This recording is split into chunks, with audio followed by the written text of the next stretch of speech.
Looks like we're live. Let me get my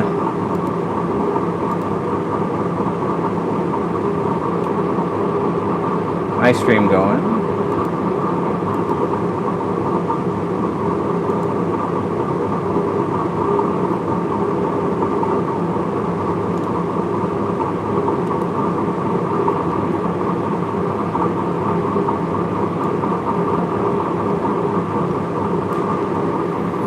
Pop out the chat so I can see it. Hey, welcome in. I think that'll work. Just let me make the font just a little bit bigger. Sucks getting old.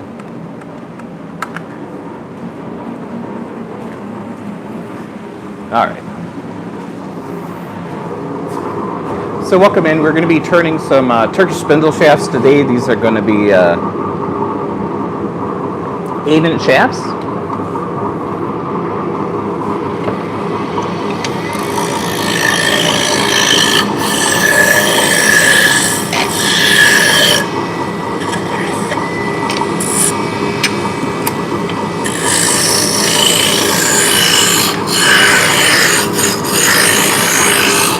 So we are turning hard maple today.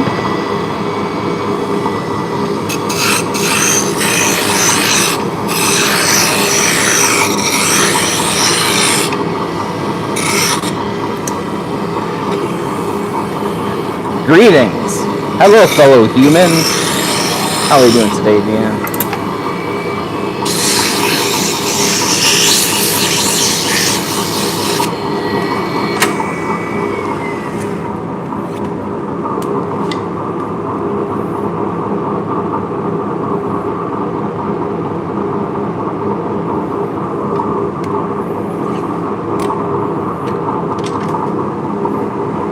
I can't complain. It was so hot last night.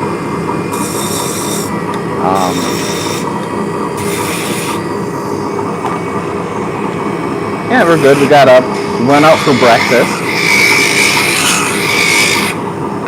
and today we're back working on wholesale orders. So I figured I'd stream for a little while. So I redid my corner. So I took a small portable extractor, strapped it to the wall for the bandsaw, and like redid that corner this morning. So it's a little bit more organized now.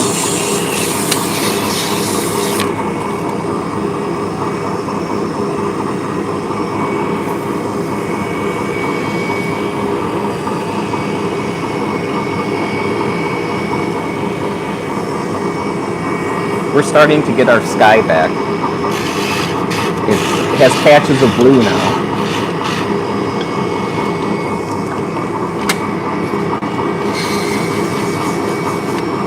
And it doesn't smell like smoke outside, so it's a good thing.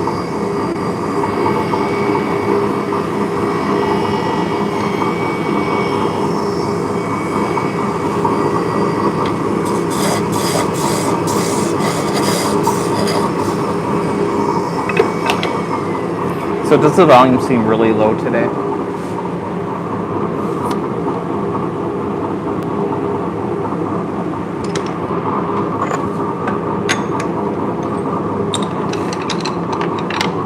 Because I could probably, yeah, there's wildfires in Canada and upper Minnesota, and I'm like right next to Minnesota. Well, and just south of Canada, so yeah.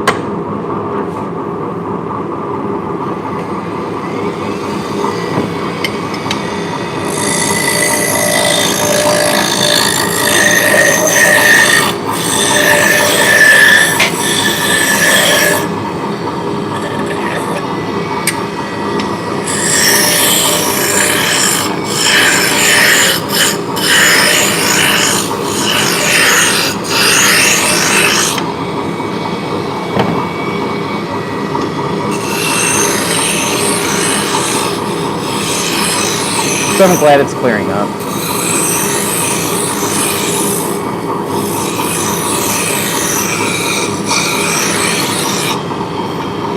I don't know. I don't know how it started. I have no idea.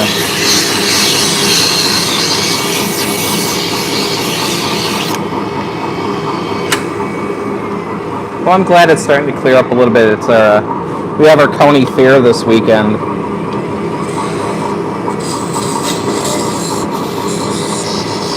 I think yesterday is when they had their big concert. I think they had Supertramp. I want to say, I don't know, some 80s band, 70s band, 80s band. Yeah.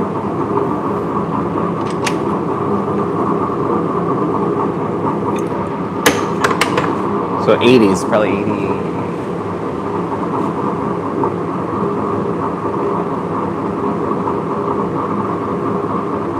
Trying to think when they were popular. 86. Yeah, regardless.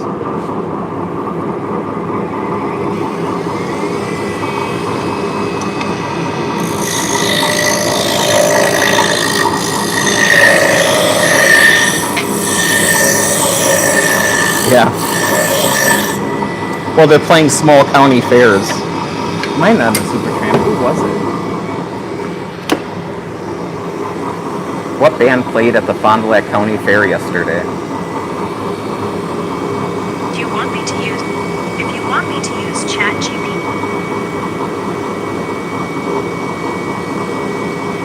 I'm sorry, but I couldn't find specific information about the band. Yeah. Not that it matters, but I'm gonna look it up anyways.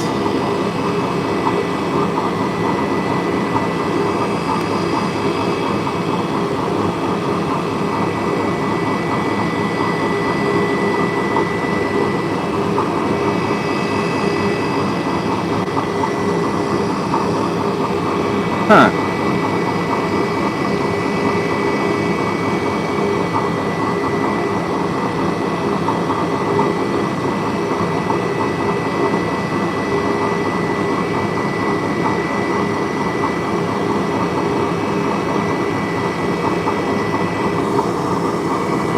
Yep.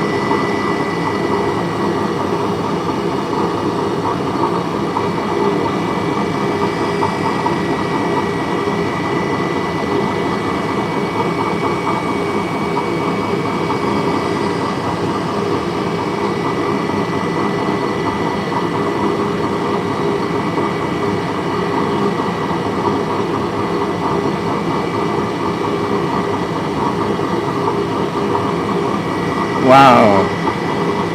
I'm just gonna give up. Oh no, I'm sorry. I was wrong. It was Night Ranger. That's who it was. That's even worse. It was Night Ranger. That's even more horrible. I'm sorry.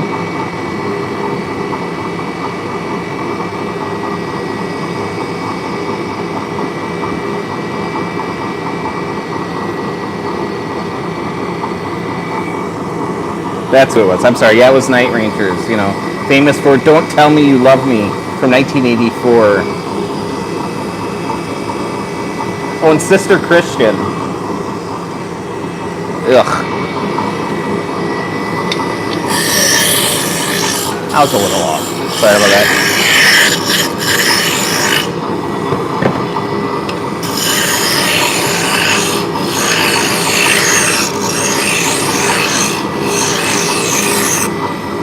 Never heard of them? Yeah. Probably a good point. Probably a good reason why. You know, it's just a county fair, so it's not a huge thing. But they did get, a couple of years ago, who did we go and see? It was,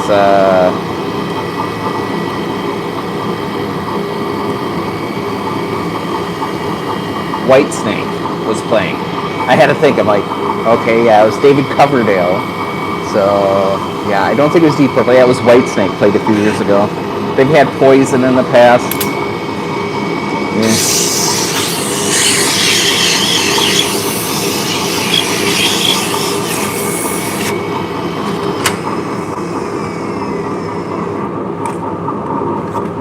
Yeah, the agenda for today is probably just shafts.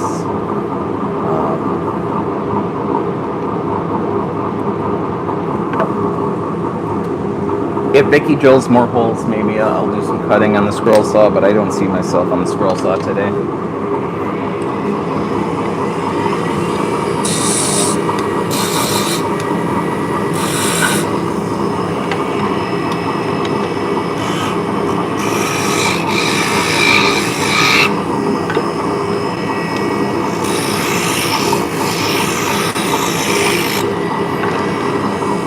So we have a big wholesale order that's going out on Monday. So Vicky's just doing some of the final touches. I think there's like a half dozen that need laser engraving. So she's working on that. She's going to have that boxed. So Monday morning we can just take it out. So for the stuff I have here, probably around 30.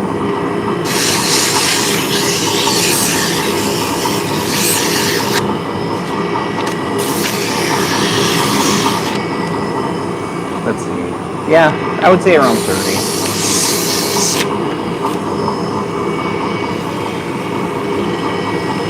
This is what I have cut out.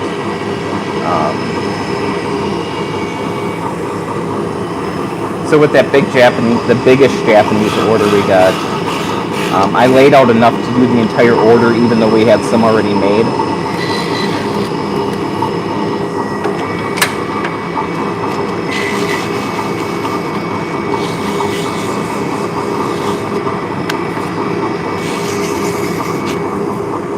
So some of these will replace the ones that we already had for ourselves. The laser engraving doesn't take very long. You have to weigh the spindle, put the weight in, throw it in. Probably the laser engraving itself is probably about a minute. So by the time you plug everything in, a couple minutes each.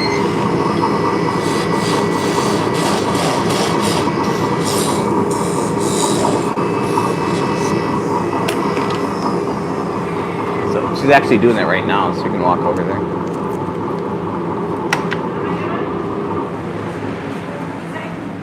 Are you done? I'm doing something for Sarah. Oh, you're doing something else? Yep, I am. Okay, that's fine. Okay. Okay, she's doing something else right now, so. Never mind.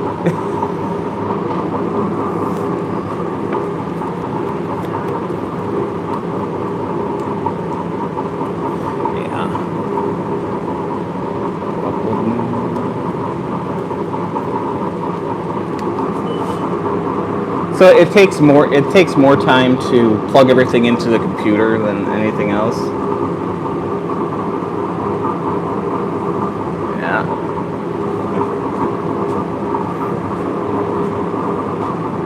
Hey Bugsy, how's it going?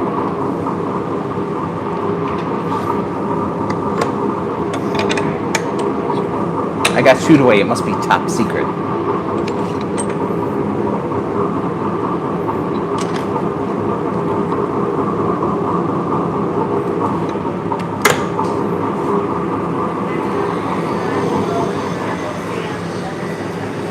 Okay. Yeah. Yep. So what you want to do to speed up the laser engraving, you get a bunch together, and then laser engrave them all at once. So we have a table, so we weigh everything. So we'll have stacks of specific weights. That way you don't have to put the weights in. So if you got a stack of 6, it's just throwing them in, hitting repeat, hitting repeat, hitting repeat, and then put the next size in and throw them in.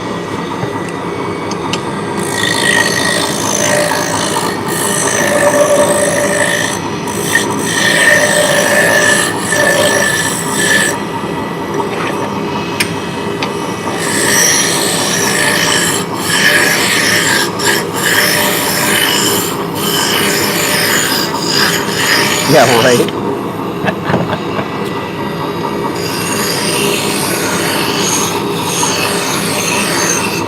Nah, she wouldn't be on the laser engraving computer then.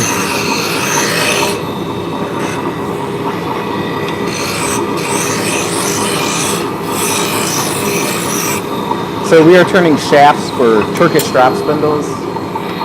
So this is what they're going to look like when they're done. So, well, this one needs sanding and finishing, but this is what we're shooting for.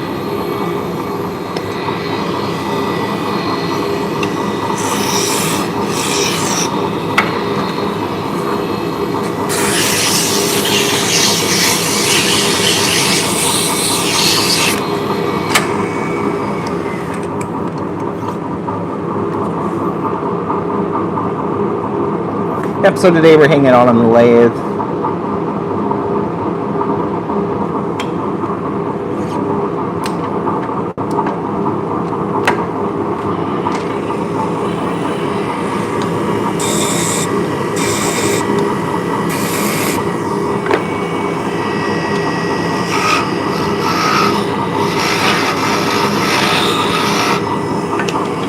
So normally I don't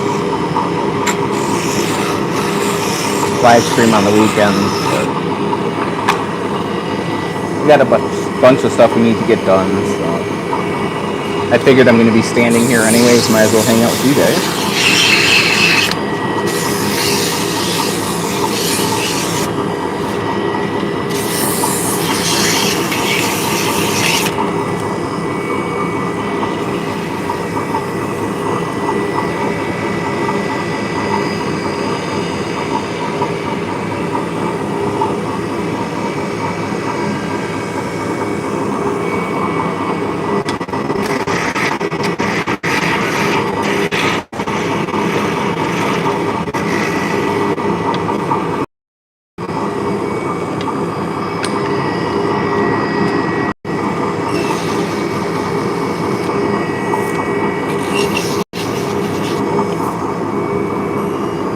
Chatting does make time go by faster.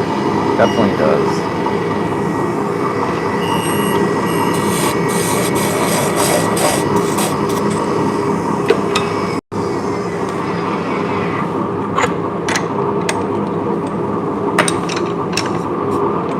And it'll encourage children to stay in school. Otherwise, they might end up having to do this every day.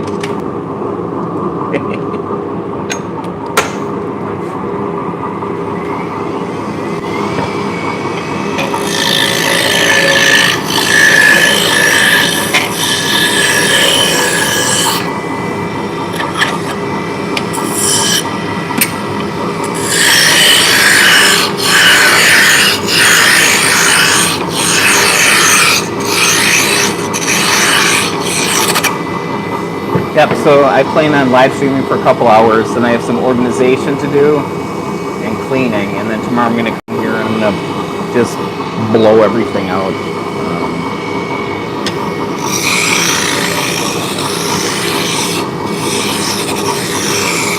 Shop's getting a little bit on the dusty side. I did not figure out what the hell's going on with that. But I did run a second bed, and I ran another bed. I re-uploaded it. I changed some stuff. It didn't seem to affect it, but I ran another bed, and they looked awesome. So I don't know.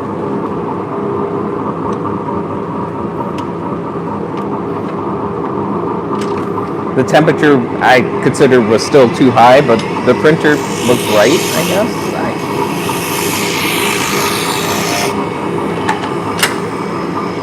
It's working now, so I'm happy with it.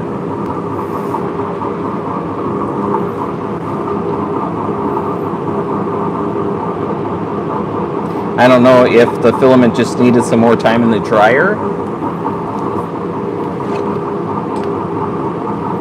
You know, it was a fresh roll right out of the bag, so who knows?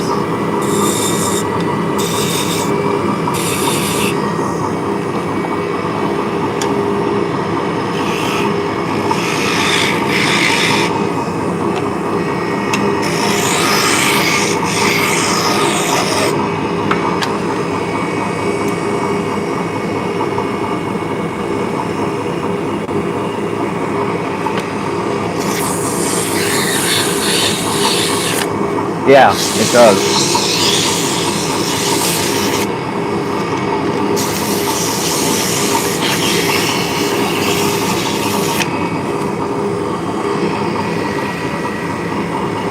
Yeah, the slicer software doesn't give you just a simple, like, you know, if I was doing it on any of the older printers, you know, you just go in there and say, okay, I want my nozzle temperature to be this. But it wants to auto do everything. So I set up my own TPU setting and put in the temperatures that I wanted it to do, and it still isn't doing them. So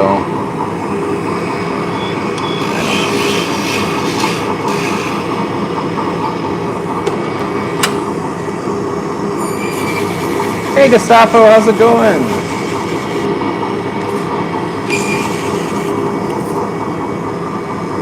Yeah, normally it's spot on. Normally everything's fine.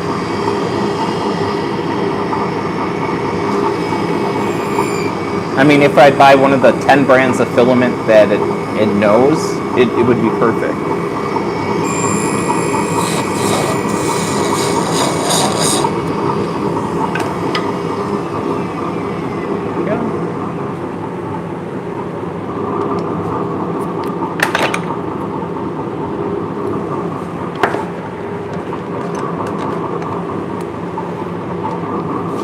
I didn't put the last one on either, so I'll do that.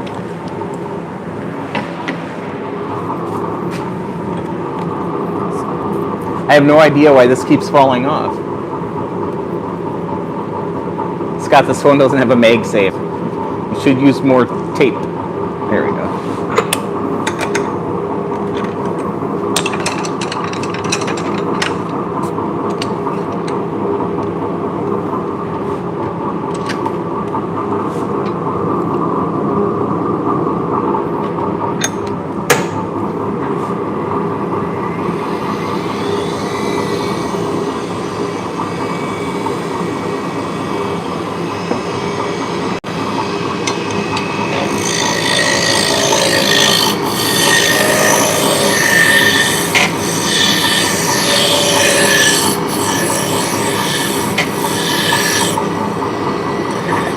And I'm just running one spindle at a time, so I'm doing 4 arms at once.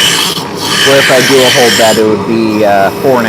It'd be, 24 arms. But I don't want to do a full bed that takes 11 hours to print and have them all bad. So I'm doing one at a time right now.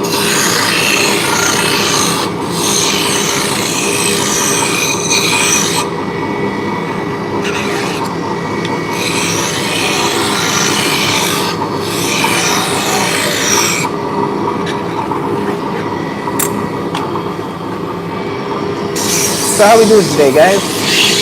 Enjoying our weekend, are we?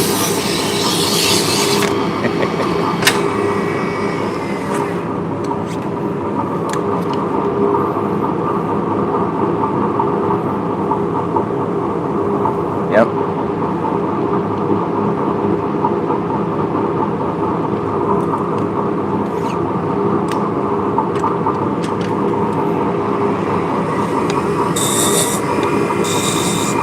Yeah, when I get time, maybe tomorrow. So I'm going to be setting up Streamlabs probably tomorrow. I wanted to do it today, but I think today is going to be doing this and cleaning. Tomorrow I'll start getting the cameras going and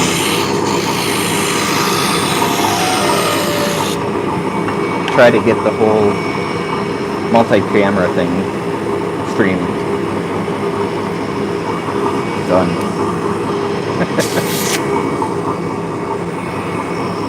Let's see, we'll get some coffee and we'll see if sentences start completing themselves.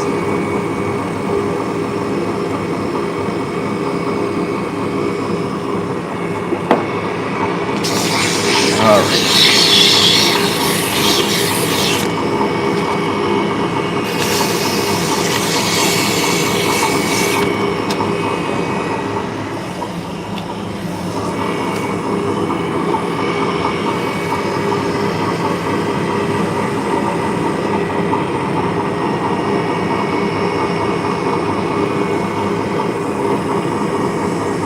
Yeah, production is more important right now.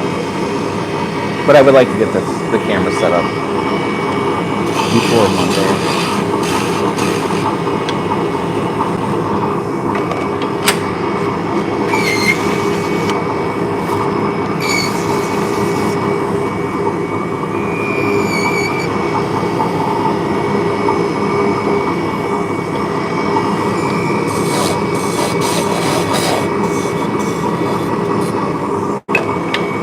sure seems like when it rains, it pours.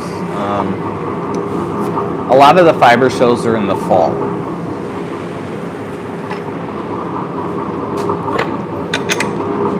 So a lot of the vendors that I wholesale to that do shows don't need them till the fall.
Yeah, I'm sure glad that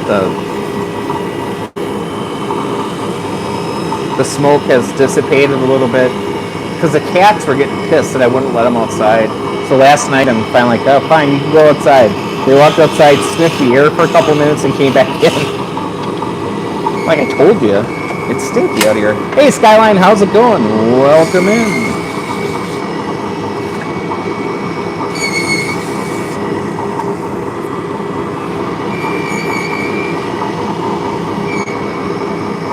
So we're doing some spindle turning today.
It's the wrong wood.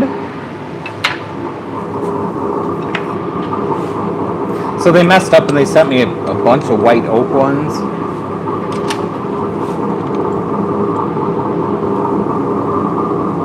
So I went through everything. I thought I got them all, but I missed a few.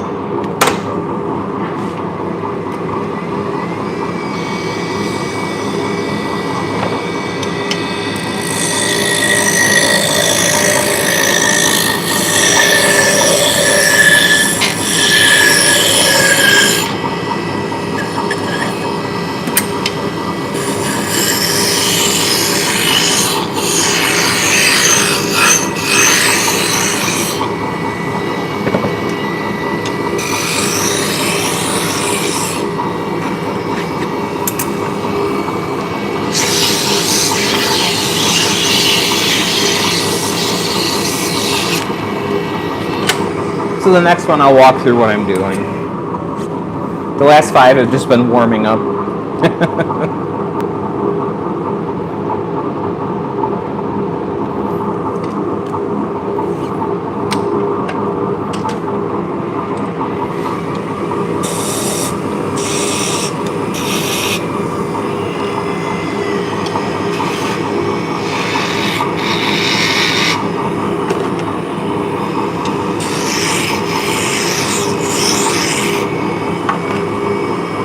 Do I ever use Aspen?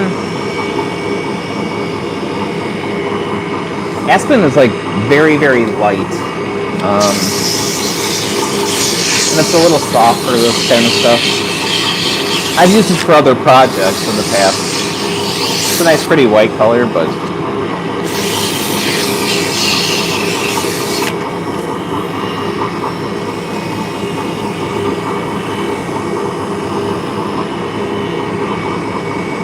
it's very easy to work with.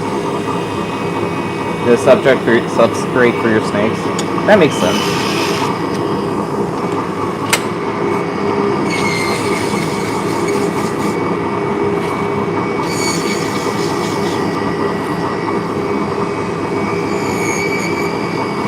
Yeah, I always felt, when I had, I used to have guinea pigs, I would buy wood bedding and I wouldn't use the maple because I figured the wood chips are a little bit sharp for them. So I'm buying wood chips. It's like buying aromatic cedar for your hamster cage.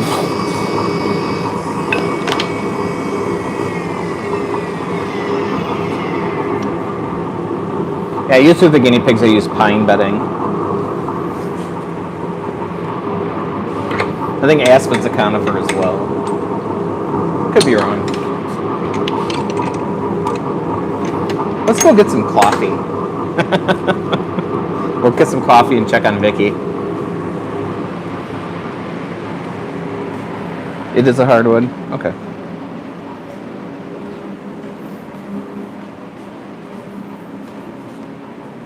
Kind of like how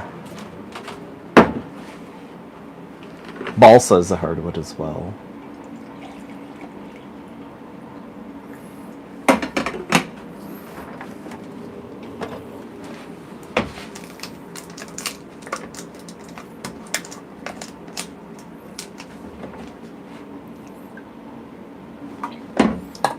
Yeah.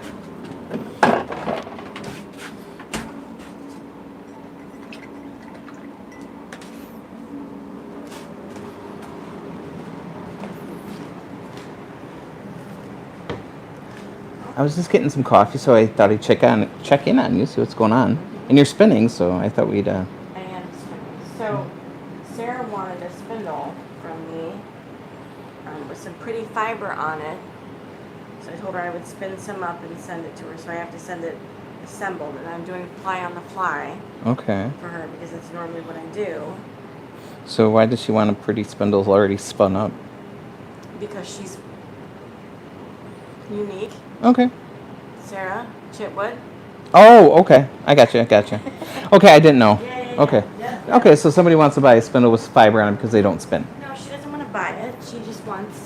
She wanted me to send her one of my favorite spindles with some fiber on it so she can put it on her dresser.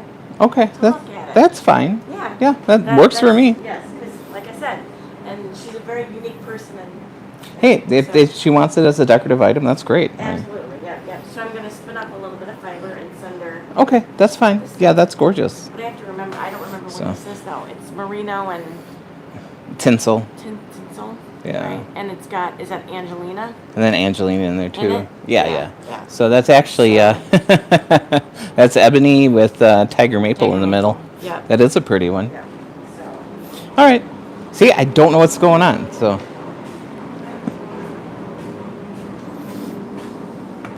All right. Yeah. Turn on the light. So yeah, for TPU, that you can't ask for much better than that. You know, there's a couple little strings, but I mean, just hit that with a torch for a second and be good to go. Yeah, that tiger maple's gorgeous. Oh, might want to turn it on again.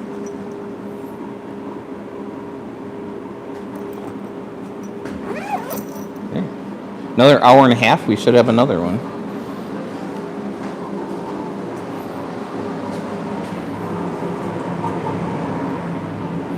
Yeah. So this week I'm going to be cutting out this quilted stuff. Gorgeous that is. And then the other side, meh. So pretty.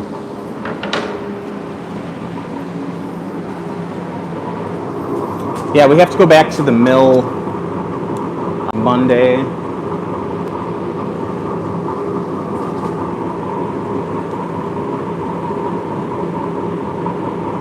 Because we're going to be running out of cherry, so.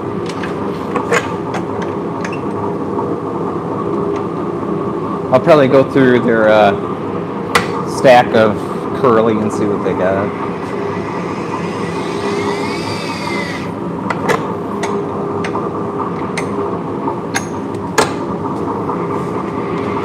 All right.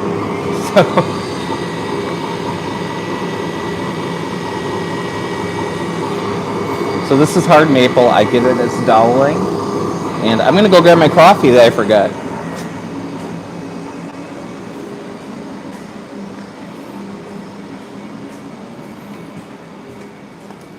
What did I do with my coffee?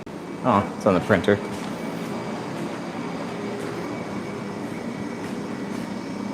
Yeah, we get to hand pick. So there's some mills where if you have to buy the entire, they'll cut up the entire piece, and then if you want to get the third one in, you have to buy the first one, second one, and third one.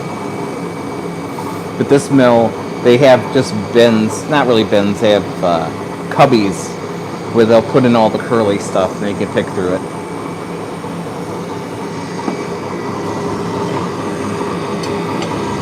For the smaller stuff, the larger stuff's all against the wall. And then you buy that per piece.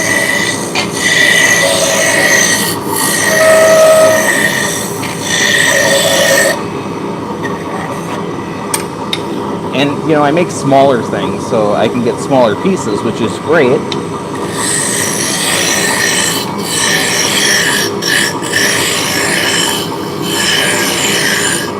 But I have to be really careful, especially when I buy like bird's eye maple or even the curly maple. I have to make sure it's densely packed. Otherwise, you're not going to get the effect because I'm making small things. Where, you know, if you're building a table, if there's space far apart, that would be fine.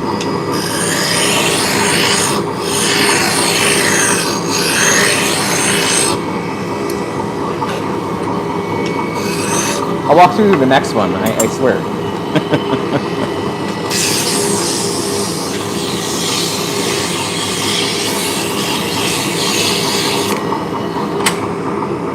A little bit of vibration on that one. We'll take it down to a 6-inch. Hey Hunter, how's it going?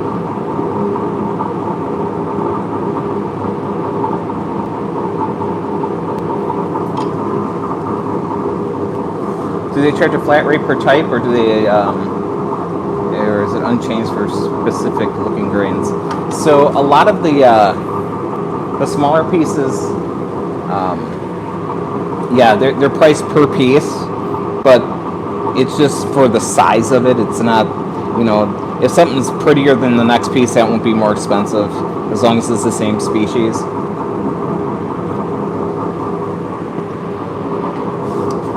So yeah, the smaller bins will be, all individually priced, or they'll tell you what the price per board foot is.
It's about time to fill up the wax.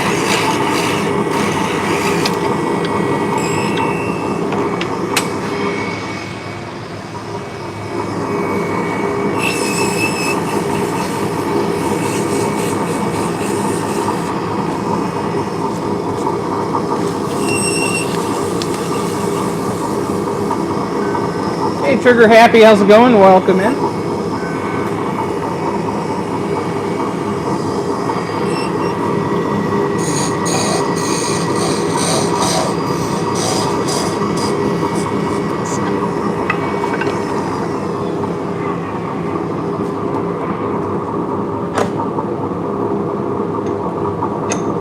Can you stick it in the sun and melt it and reform it into a small chunk? Yeah, I could take the torch and melt the powder down. Yeah. I don't think the sun would be hot enough. But we do have heat guns. Although my heat gun is at home. I brought my heat gun home because of the winter in case my pipes froze. So, never brought it back. I don't think my pipes are going to freeze right now. So. How many spindles do I make in a day? It varies quite a bit. It's me and my girlfriend, my partner, that do this together. So anywhere between a dozen to 40 or 50, kind of depending on the type and how big they are and how much pressure we have to get them out.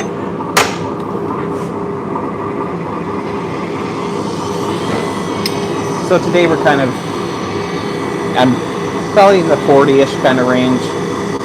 But we do batch work, so it's kind of hard to kind of nail everything down.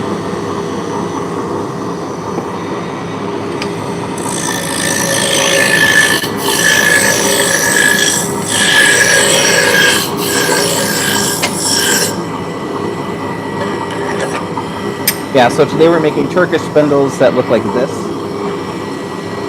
So I cut these out yesterday. And now we're making the shafts today.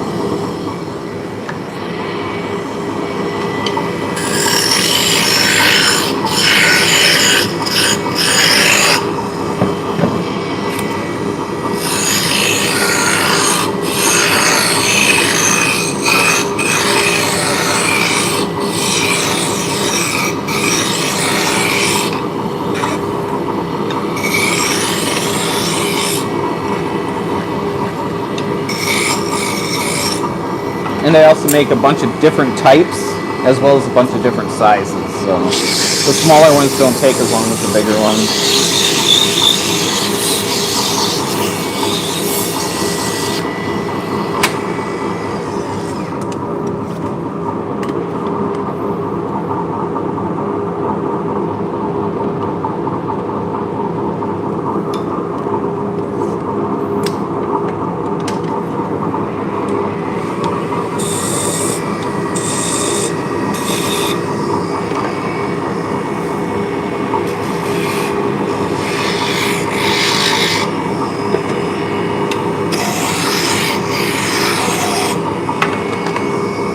Man, I still haven't walked the next one, I swear. Kind of just in the zone.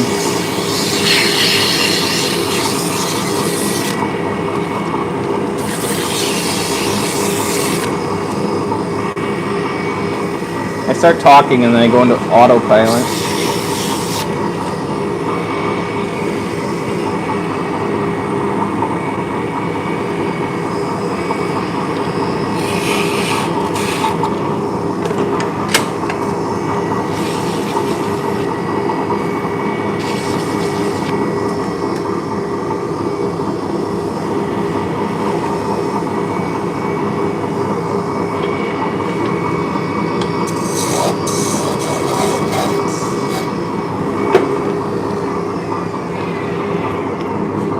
Step one, correct. Step one, we're gonna take a hard maple dowel and put it into the lathe.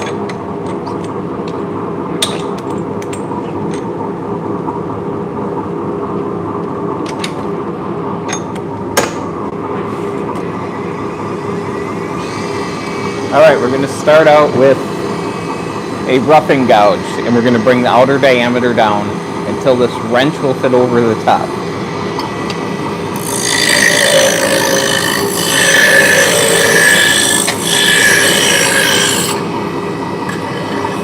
Which it does. Hey Luca, how's it going? Now I've got lines drawn on my tool rest, so we're making an 8-inch shaft, so I need a taper to end here. So I'll bring it in. We'll start bringing this diameter down.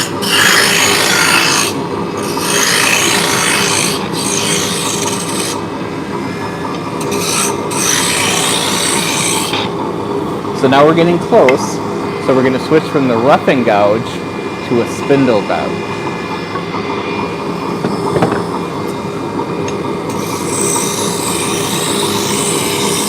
So this one doesn't take off as much material, but it leaves a better finish.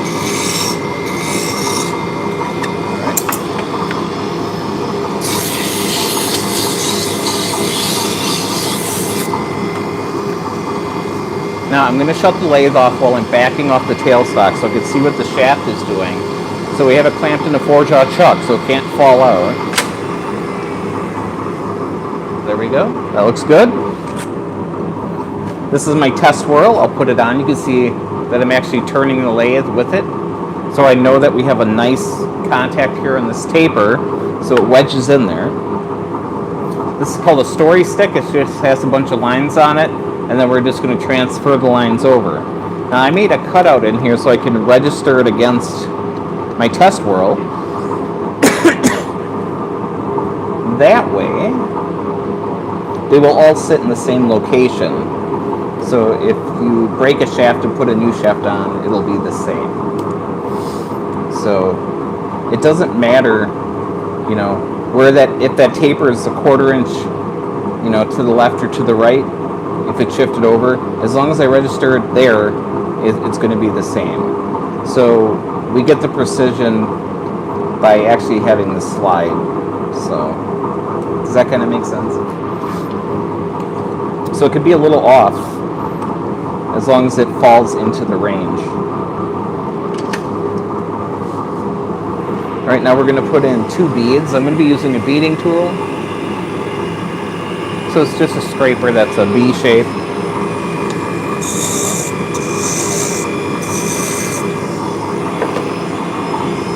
How often do I sharpen my chisels?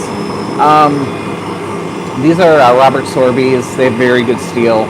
I usually, I'll touch them up usually every couple days. If I'm doing a lot of work, if I'm using, you know, a lot of really hard woods, I might touch them up sooner. But yeah, so I have a CBN wheel grinder with CBN wheels on, so I can just do a quick touch up if I feel it's not cutting as nice. So I touched them up. I did my gouges this morning. I didn't do my skew.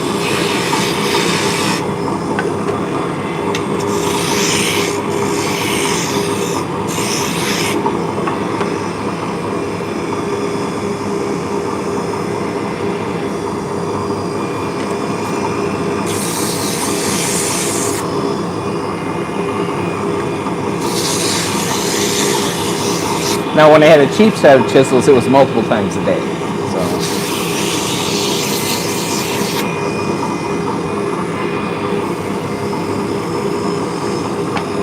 you know, this is a Harbor Freight one that I've had for years and years and years.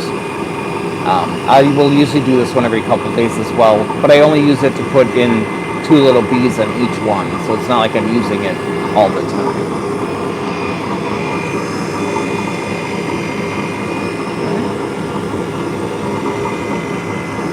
So we burned in the decorative lines. This is this picture frame hanging wire. A lot of people use guitar strings. I just have a ton of this wire. So we burnt the lines in, we sanded it, we put wax on it. So we're done with it between centers, which just means you're clamped in there.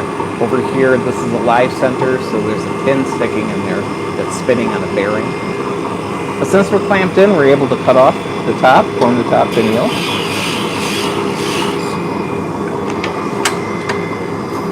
And then we can sand off the top.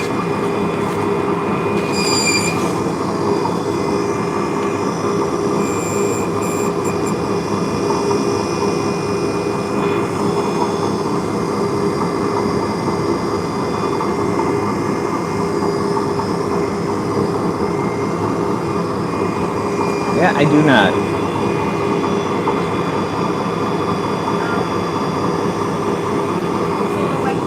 Hang on one second. What? So the white 45. The white 45. Yeah. Okay. We don't have a. Can you put a note on the printer? I did. Okay, thank you.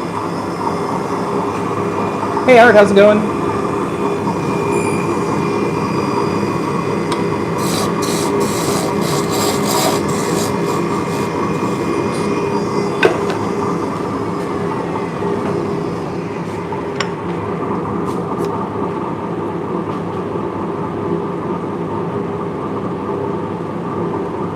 So yeah, this is ready for sanding, balancing, and finishing.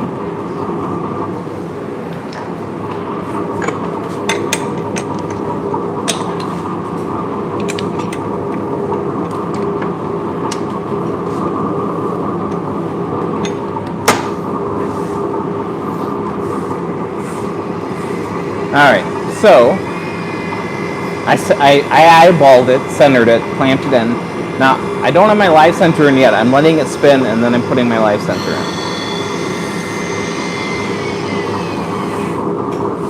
I do that because if I would just use a center finder, mark the center there, put it in, pushed it in the dead center, it'd be in the center to this plane here, but it wouldn't be in the center of the entire thing. So if this shaft had a slight bow to it, by just pushing it into the center there and then starting it up, if I took the pressure off, rather than being straight, it'd be all over the place because you're just taking that curve and you're actually turning that curve into the shaft, if that makes sense. So you notice I have a little vibration on there, but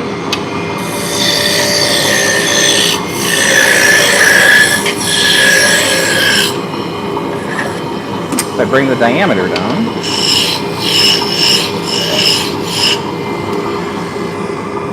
that vibration is gone.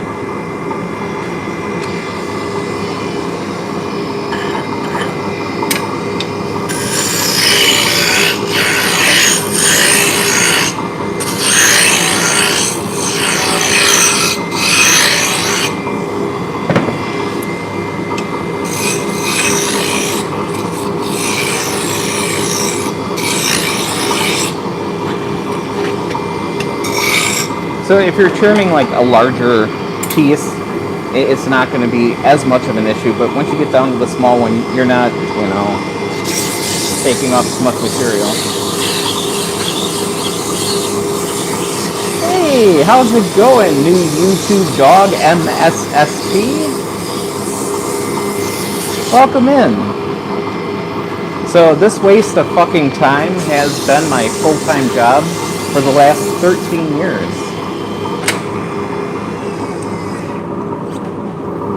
So, you might not appreciate it, but I do.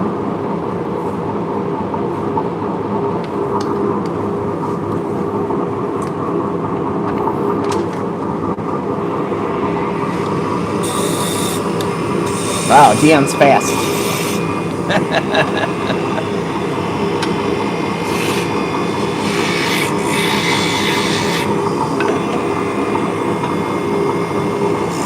You spend 5 hours a day making shit sandwiches?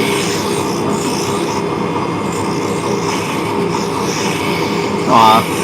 Thank you, Kira. Appreciate it.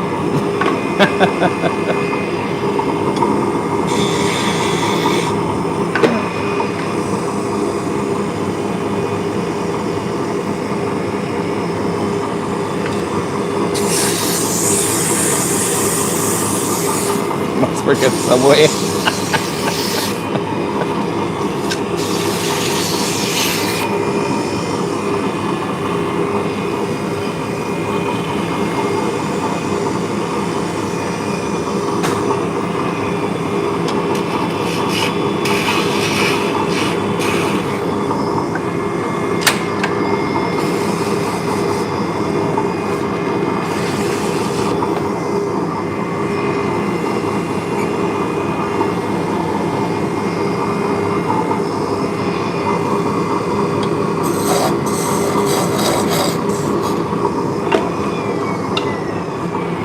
Alright, let's see.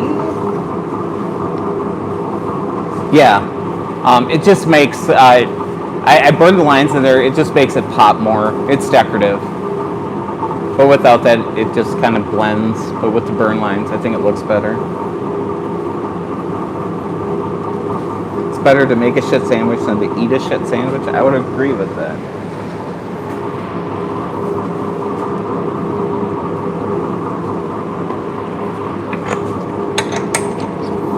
Yeah, it's a decorative thing that's just really quick to do.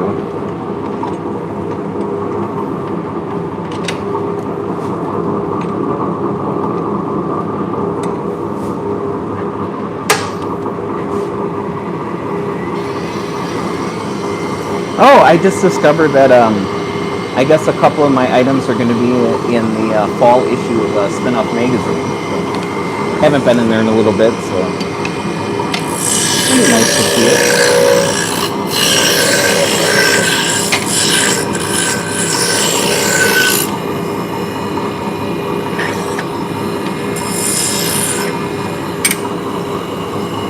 So it's funny, we were at a thrift store at Goodwill, and they had a bunch of Food Network magazines, and I dug through the pile they had for sale, and I found the issue that had my wooden sign in from, I don't know, 10 years ago.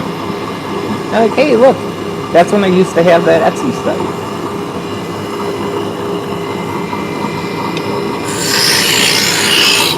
I've never thought of a duplicator machine.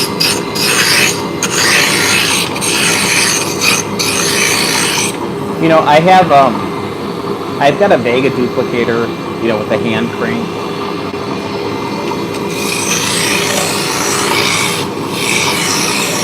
But it would only get you so far. And as far as a bigger CNC style machine, yeah, just not in the cards. People prefer things being handmade anyway. If you're buying a custom something, you know.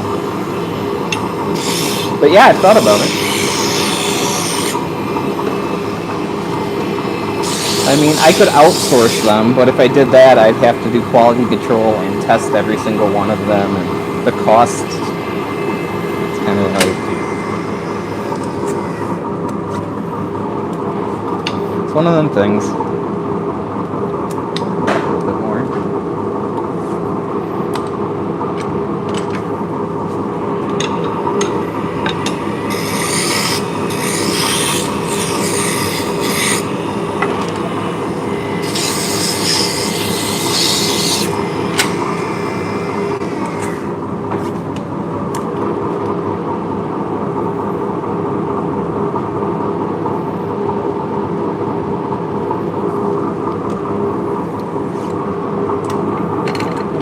And I actually enjoy turning them, so.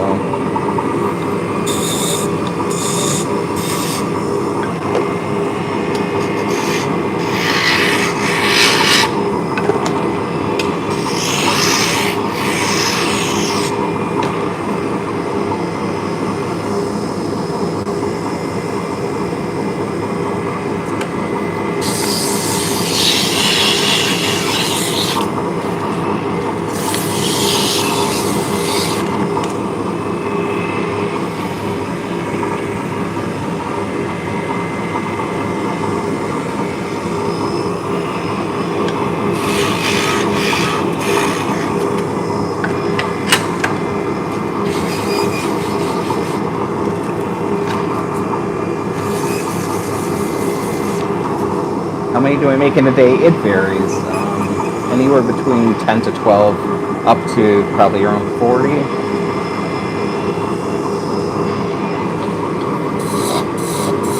So we're currently just getting into show mode, production mode. We have 3 festivals left this year. We have Wisconsin Sheep and Wool in September. And then we got Lambstown, which is in Dixon, California, which is by Sacramento. And then we have a show at the end of October in Asheville, near Asheville, North Carolina. It's actually in Fletcher. So I need to make up 3 shows worth of inventory for that, on top of the stuff for the websites. And right now we're kind of working on wholesale orders. So we'll get the wholesale orders done hopefully by midweek.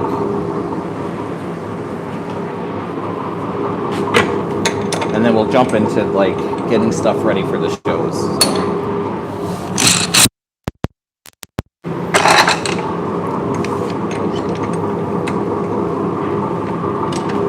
So if you look at this one, you can see how not straight it is.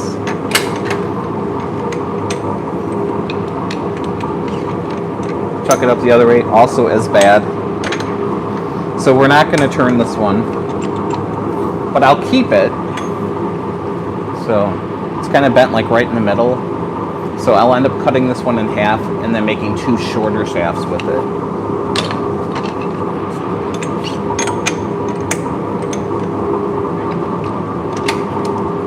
Yeah, and then when we get back from the shows, the one in SAF is very end of October.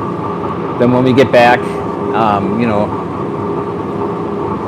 the websites will be ramping up in that time frame as well because of Christmas. And then November, it's going to be crazy keeping the websites full. And then we got a break, and then our next show is in February.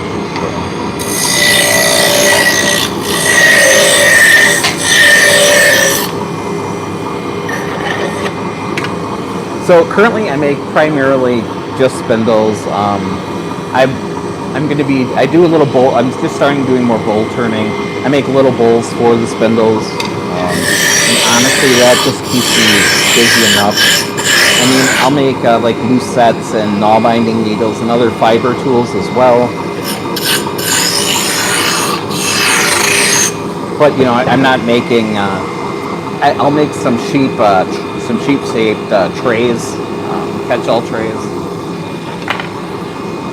I make these out of wood as well, and I cut those up on the CNC machine. Yeah, it's like I don't make cutting boards. I don't do a lot of signage anymore. I don't make tables. So, yeah, this little stuff keeps me busy.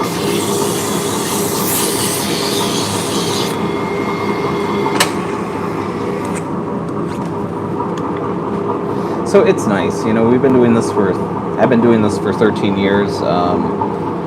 Vicky, my partner, has been doing this, I think, like 8 or 9 with me full time. So we just keep our noses down and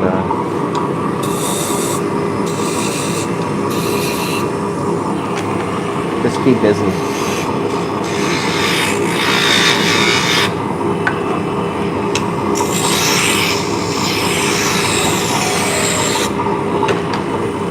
You know, eventually I would like to, with this channel, I was going to make a bunch of holiday stuff and then kind of do a craft show to see what, you know, come up with designs for things and then see how they do at shows.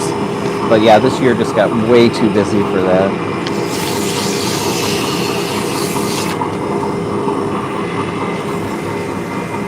So we'll shoot for next year.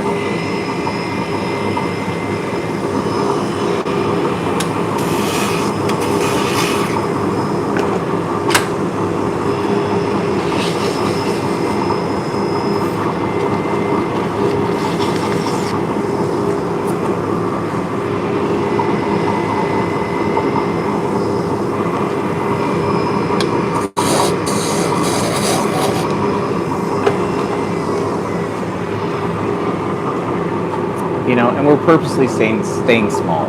You know, I'm not bringing people in. I don't have an apprentice. I'm not.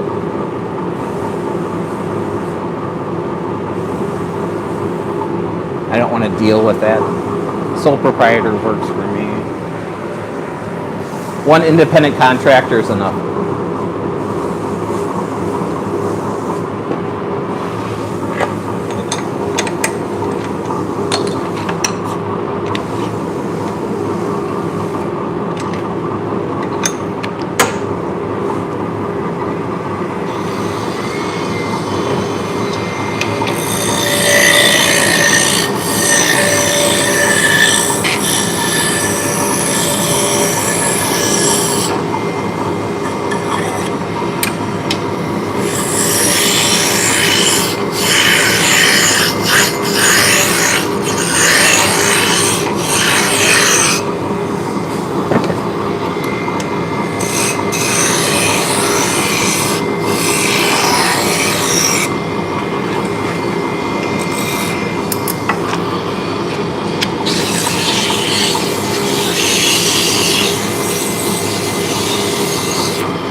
I don't know if any of you guys are wood turners out there, but turning thin, long shafts is not the easiest thing to do in the world. Now, if I was turning a spindle, if this was going to be part of, you know, a chair or, you know, a spindle for like a baluster for you know, a stairway or whatever, it wouldn't have to be perfectly straight, but this is an axle for a tool, so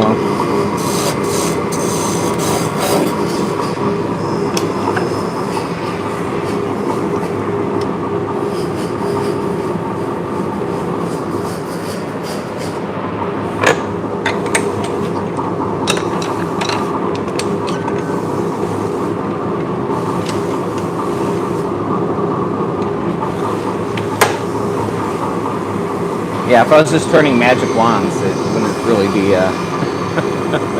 as picky.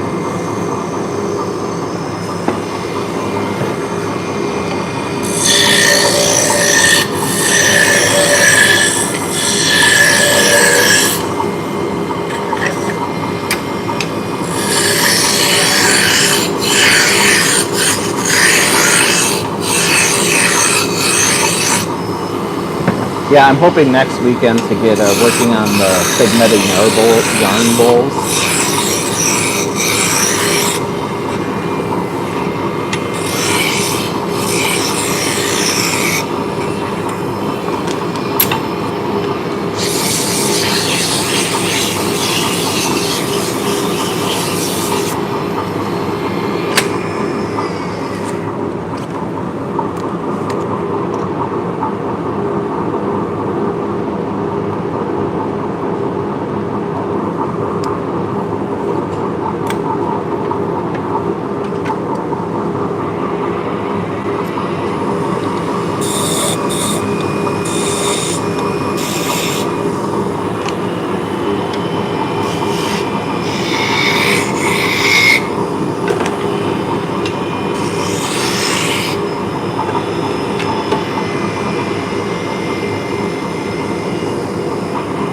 So I am going to make a few charcuterie boards for Wisconsin Sheep and Wool.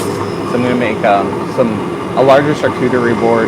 I'm going to make it in the shape of a sheep because it's going to be a sheep charcuterie board. And we'll see if that'll sell. If not, I'll have my very own sheep charcuterie board.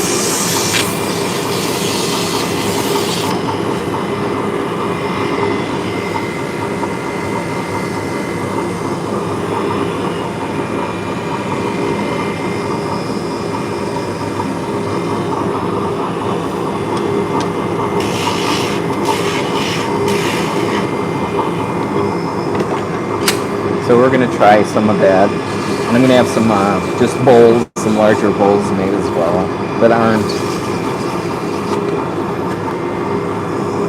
for yarn, normal bowls.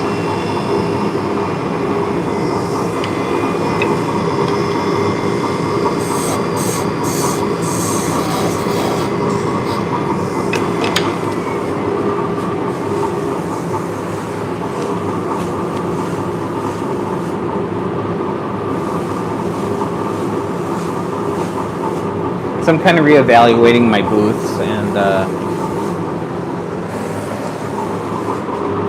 kind of changing up what I'm going to have there that's not fiber tools.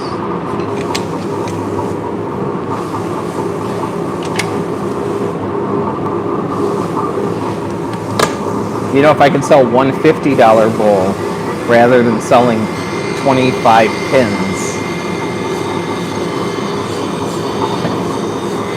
Do I also make that wooden cross base? I do not. I'm not quite sure what that is.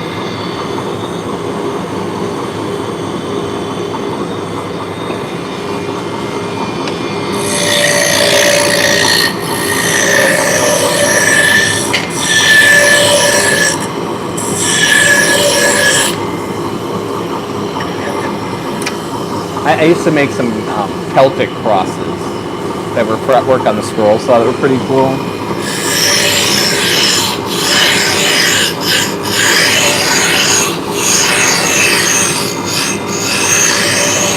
Oh, the item that I put on the spindle. Oh yeah. I'm sorry. Yeah, I make these. Yeah, these are cut out on the scroll saw. We're cutting these out yesterday. So yeah, they're all cut out by hand as well. I gotcha. Sorry.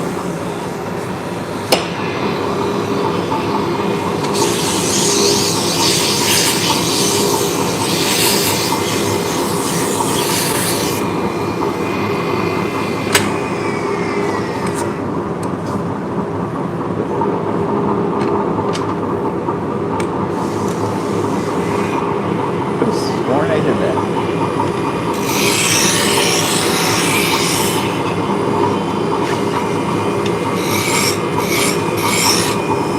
Yeah, these are crescent shaped ones. I also make, give me one second.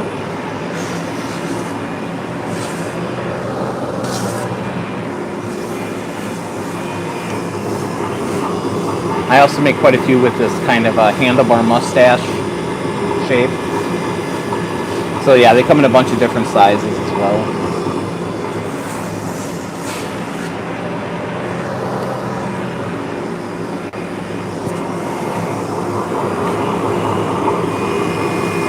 Hey, Ups and Browns, welcome in. Believe it or not, we are making drop spindles for spinning yarn. So this is what came before the spinning wheel.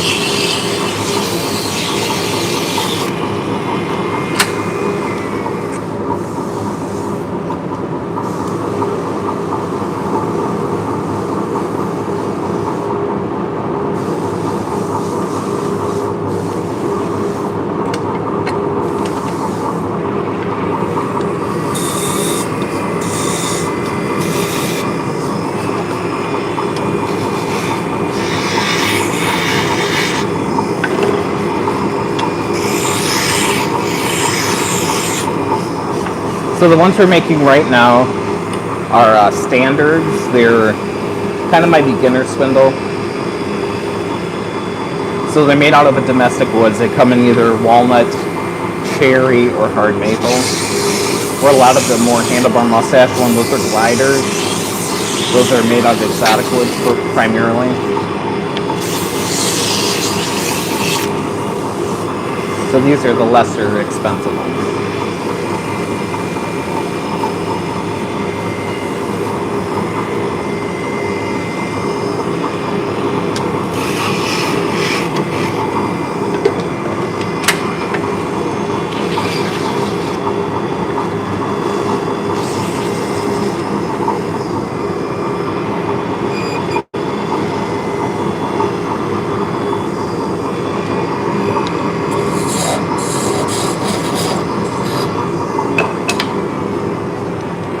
Yeah, so these are cherry. I've got a stack of maple that we need to get done as well.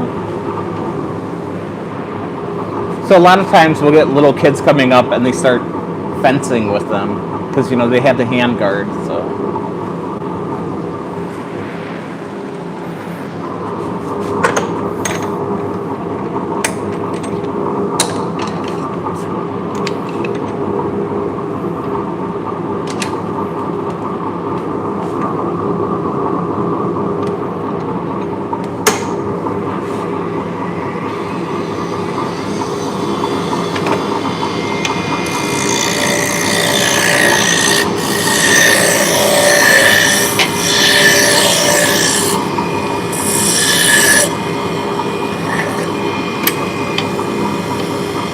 I do make pens on occasion. The pencil kits seem to be a little bit more expensive though.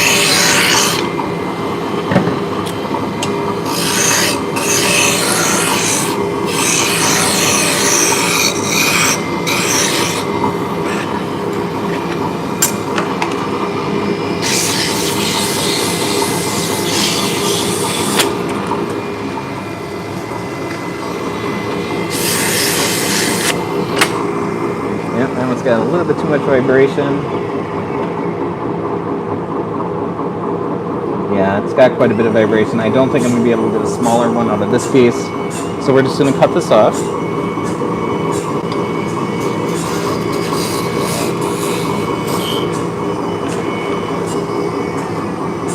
Yes, we have SnyderSpindles.com, and we also sell on Etsy.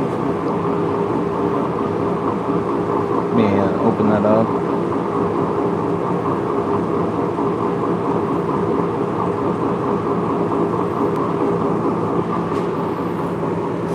That's our Etsy shop. You can see, according to that, we've been online 12 years. We're 13 years in, and we've had almost 28,000 sales on Etsy. Or you can go to SnyderSpindles.com if you're in the United States. So Etsy, we do United States and international. And then SnyderSpindles.com is through Shopify, and that's just in the United States. So, There's different listings on each one. what's that? There's different listings on each site. Yeah, each site has different listings. So we have one rack with, one site, one rack with another site. So For international people, if they see something on the domestic site, yeah, so it'll work. yeah. So if you find something on SnyderSpindles.com and you're international, we can grab it and put it on the other site. So.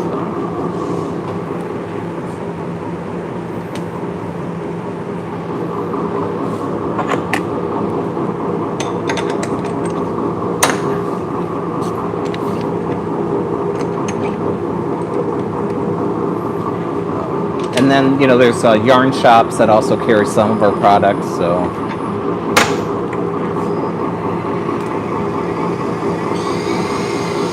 So Webb's will have a completely different models of spindles that like the Woolery would have.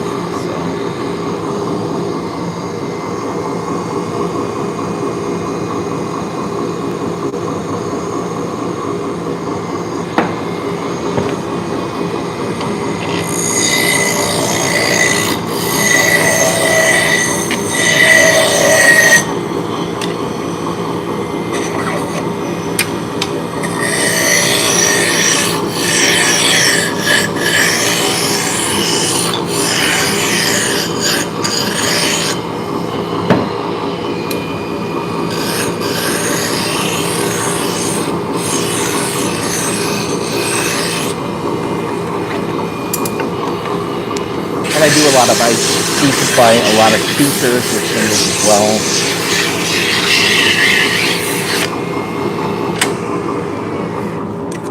with the 7-inch. Still a little vibration on that one.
So my wooden shafts fit the majority of the cheap 3D printed ones that people sell on like Etsy or Temu or whatever. 3D printed shafts tend to break and warp. They're not great.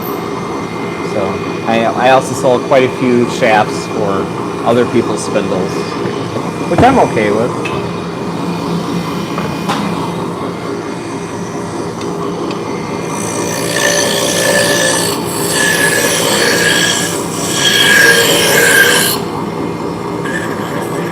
Ever consider making wands? I've made wands in the past.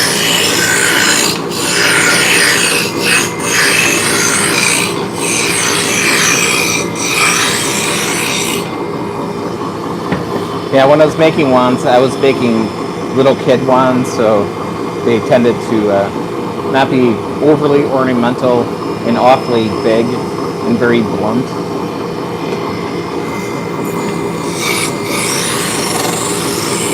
But yeah, wands would be right up my alley.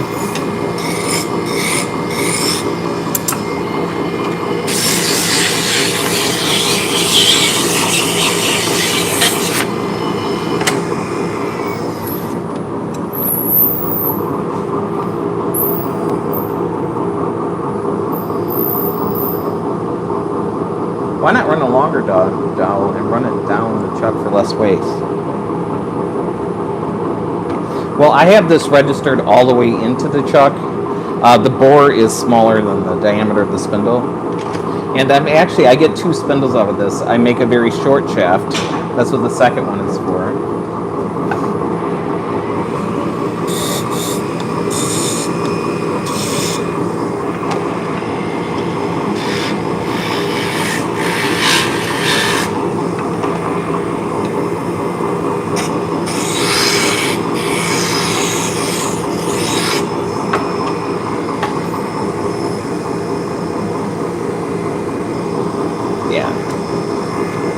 So yeah, that's a good idea. If I could, I would.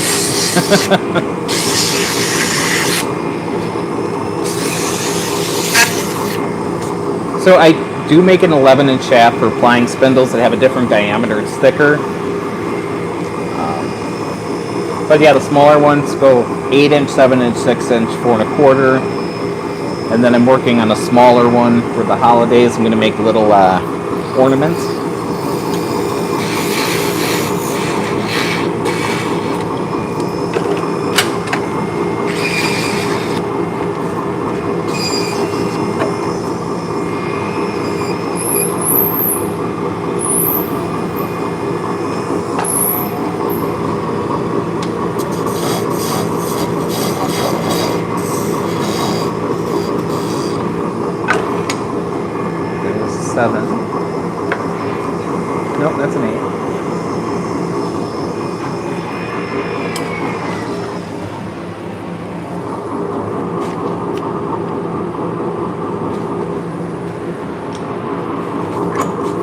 past, so I'll be able to get a smaller shaft out of that one as well. So. But if I was making 6-inch shaft, I could get 1 6 and another 6.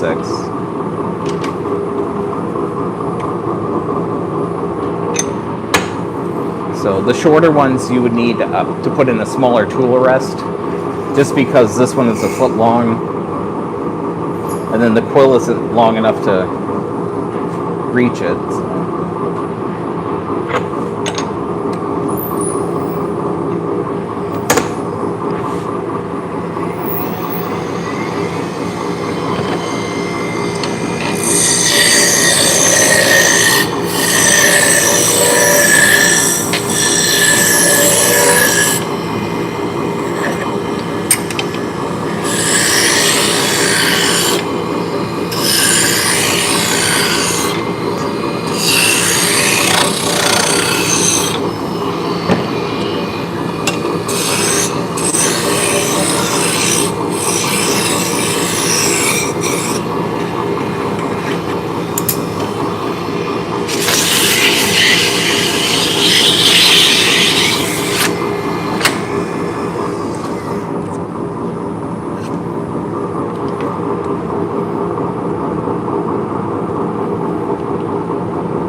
So Vicky is drilling for me, so I probably will go on the stove saw in a little bit. I got another,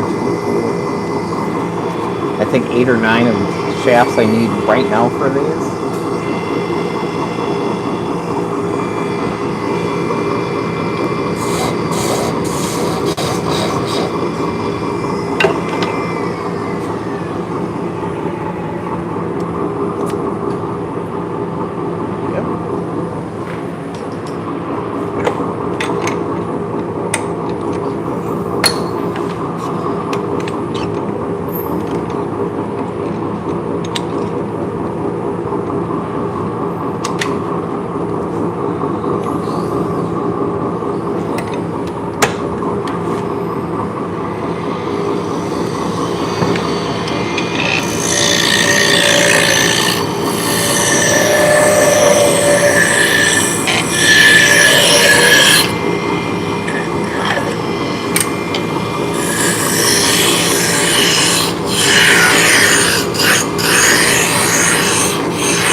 So the wood chips,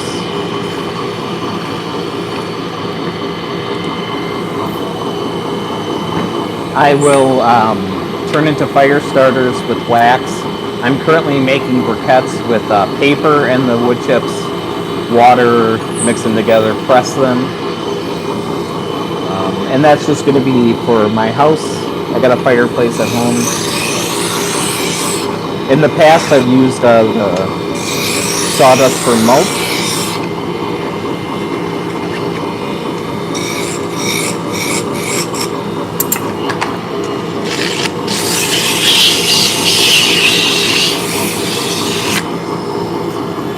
Yeah, I try to use, I don't want it to go to waste. I'm not going to throw it away.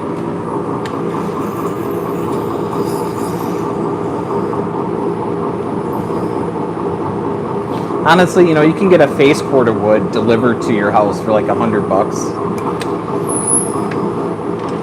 So, you know, if I was, we work here, we got a separate workshop, so we're not in the house all day long. So fires, it's nice to go home and start a fire, you know. So I'm not using it as my primary heat source.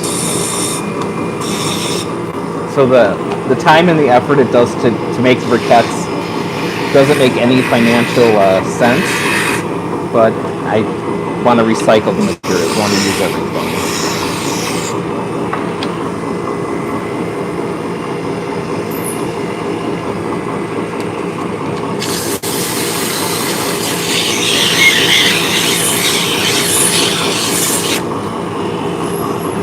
And yeah, cutting out all the arms, you get quite a bit of little scrap wood.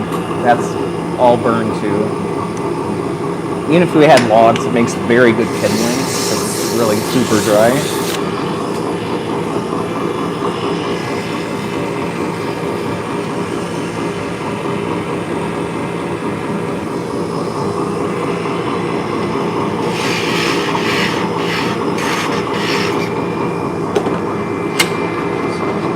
The last batch of fire starters I made, I used candles. But I haven't found any expensive candles at thrift stores or rummage sales. So I'm probably going to end up having to buy some blocks of paraffin wax, which is still worth it. I mean, a little Dixie cup, you light the paper on the outside on fire, throw it in there, and it'll burn for like 15 minutes.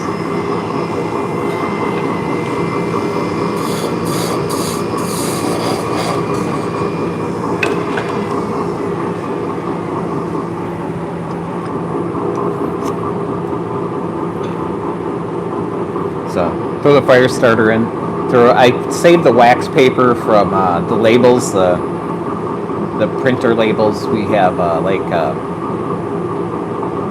thermal printer for those. So I saved the wax paper and I throw that in. So the wax paper, the wax in it it burns really fast, so fast and hot. So that'll light the fire starter will light that and keep that hot and get the scrap burning.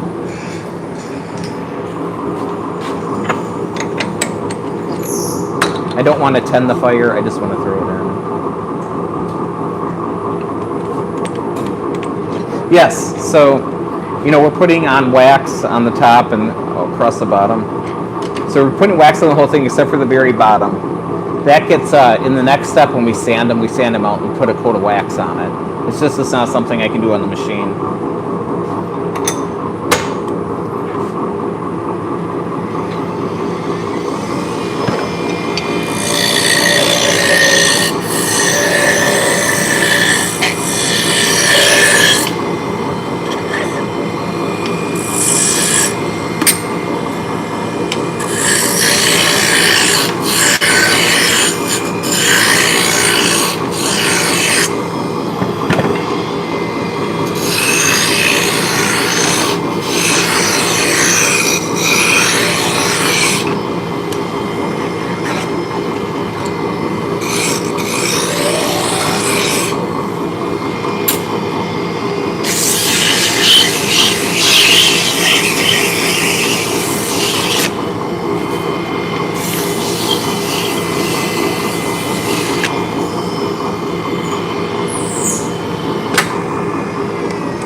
What's that? That's fine. I've been throwing them in the bin anyway, so. Yeah, when I run out of stuff. The medium gliders I have in a box too. So, yeah, I'll get to them. But, yeah. So I'll probably cut most of those out today, depending on,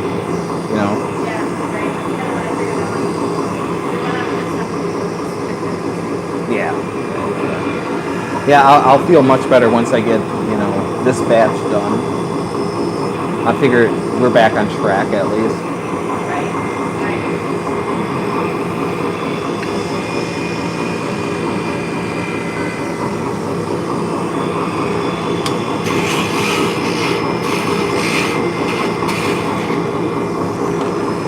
Yeah, if we can get that wholesale order in the box today, that'd be amazing.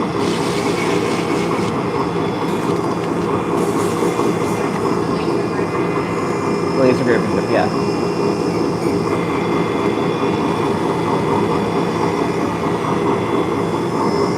Yeah, as long as we have everything accounted for and have it, beauty. Oh, can you check PayPal and confirm that girl did. you did? Okay, and we were right. Yep. Oh, it's awesome being right once in a while. There we go. Hey, honey, do you want to talk to these people when I go get a cup of coffee? I'll give you a nickel later. I don't know. Just say, hey, how's it going? Sorry, I just want to get my coffee. If I just go and get my coffee, people are going to leave. Oh. I get it. Careful. Oh, well, gee. I guess I would need a mic, huh? Yeah, so I am actually what I'm doing is laying out some mini gliders in cherry. Actually, I'm drilling technically. Hello, Dion. I'm like, what is he doing now? I heard the door. He lied. He's not getting coffee. He checked the mail. So, yeah. So our scrap wood that's left over, this is specifically, I think, is standards or above this. And I can't tell if you guys can see that or not. Let's see. Okay, yep. So yeah, we typically will put the minis in that section because they fit. So we have like 50 billion cherry minis. No, we'll never run out of that spindle. That's all. And people like them. We could turn them into mini delights if we want to, or we can design something else, or laser engrave the side, or whatever the case may be. So, ooh, paint that. Actually, we might be lasering the side or the face. That's a good idea. That'll be something different. So, what's the mini delight? I could show you. Hold on 1 second. Let's see. Grab a mini delight. Is there even one over there? One that's done. Well, we can just grab one and put a shaft on it. It's I mean, okay. it's not sanded. It's okay. Oh. No. Oh, I see what you're saying. Well, I can sand it and then you can show it. Don't we have one that's done? We probably do. I don't even know, actually. We might not. Actually. So.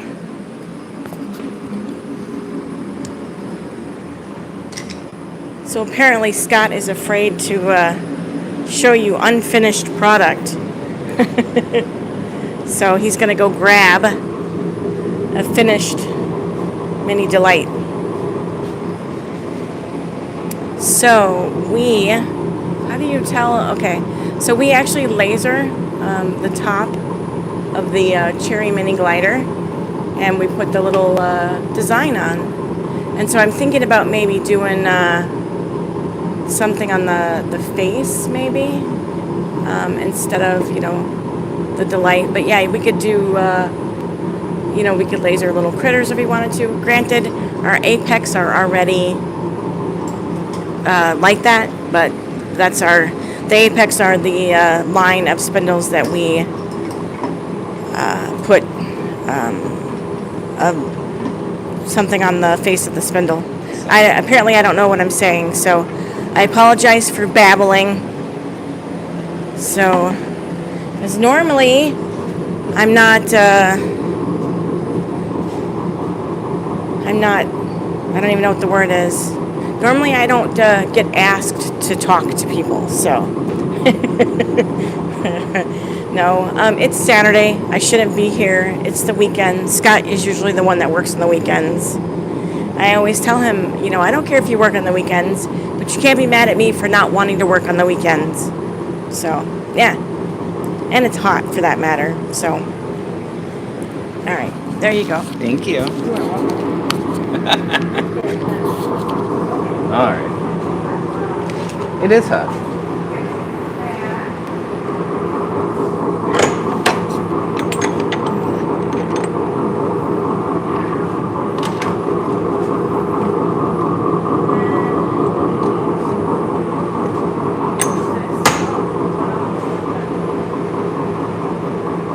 All right. Give me 1 second. I have to red hot chili pepper my.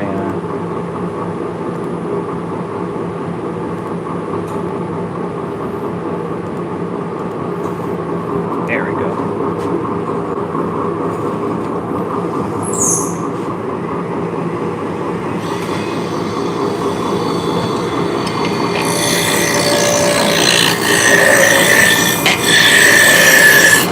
Yep, I think we're gonna make, it's 6 more, and then we'll hop over onto the scroll saw and start cutting stuff out as well. That way it could sit down for a little bit. I didn't do The flying? over there. If you want to, you can. It doesn't matter. I'm not going to. You don't have to. Okay. Okay. Works for me.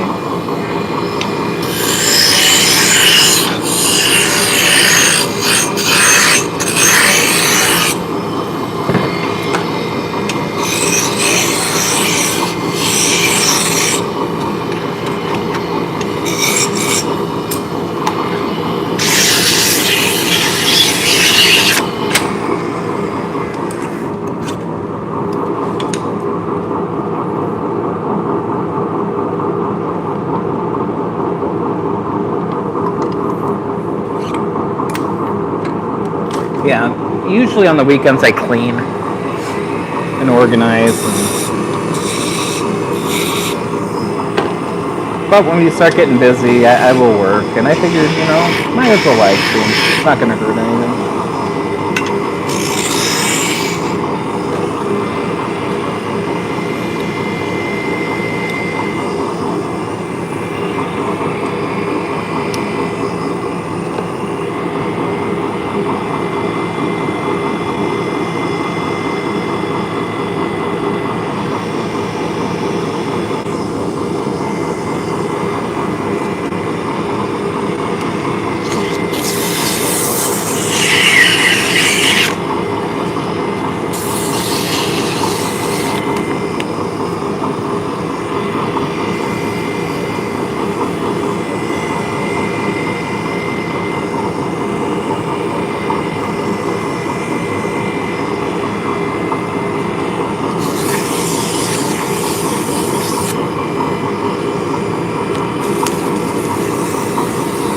Little roughness.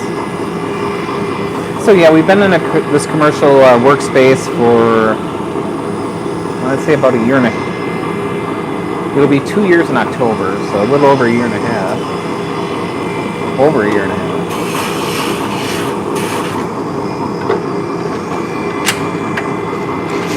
And it's perfect. It's a little rundown old grocery store from 1900.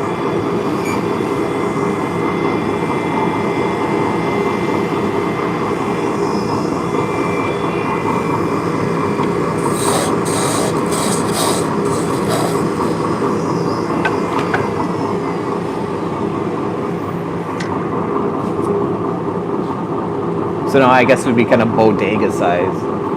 I think with the basement it's like a couple thousand square feet. It's not huge, but it's definitely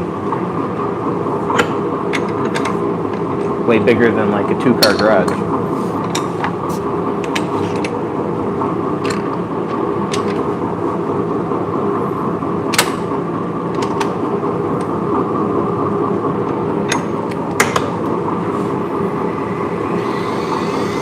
so they are working on the upstairs apartments, getting them ready to rent out again. So that should be fun. There's 2 apartments above the shop.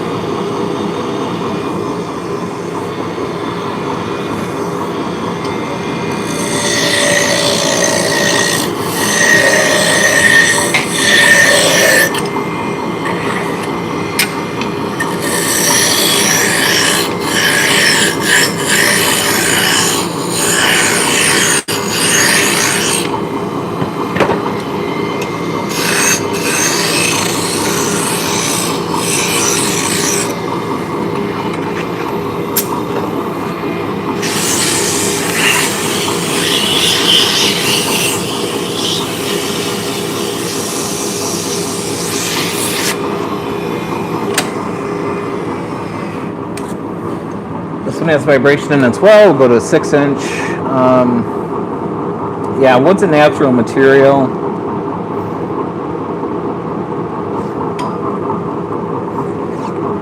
There's internal stresses in the wood. You can do everything right, and they're not all going to turn out.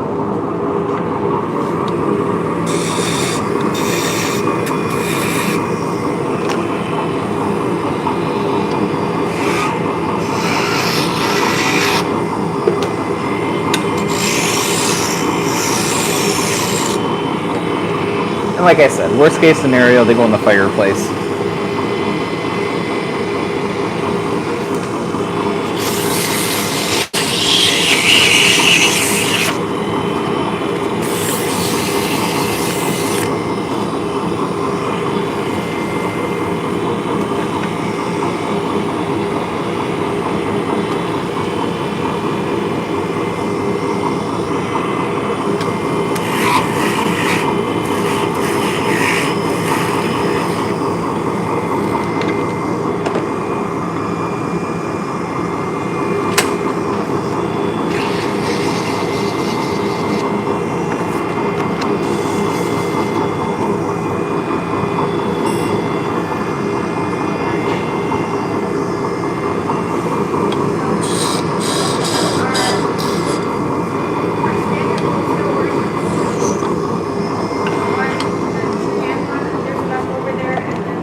The 10 maple, okay.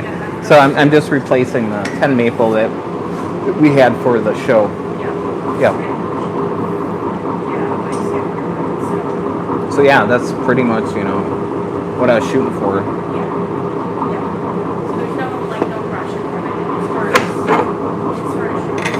So no rush, yeah. Okay, and I got the little corner picked up.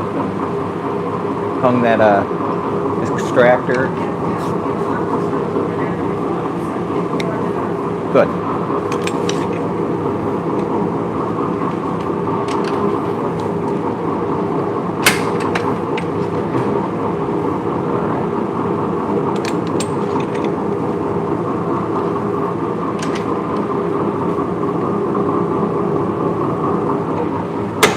So I flipped it over. When we start getting down the bottom here, the grain starts, instead of running this way, starts running this way. So if I make it thin with the grain cutting over at an angle, it would be very prone to breaking.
Now, for like supported spindles, I just got some, this is, I think it's called Dymolux.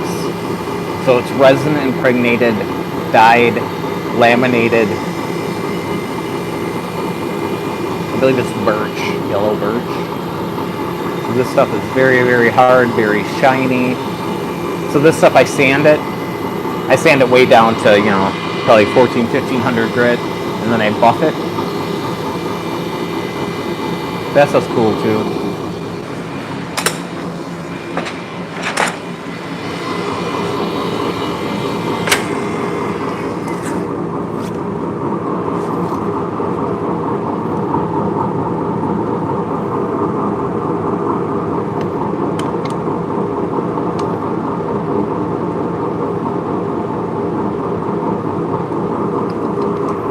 I will also make shafts out of exotic materials as well. But yeah, hard maple is, perfect for this application. Unless it's something expensive, it's going to be hard maple.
So we got hard maple and hard maple.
Collaborate and listen.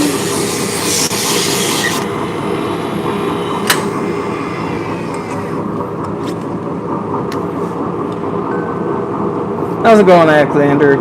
Welcome in.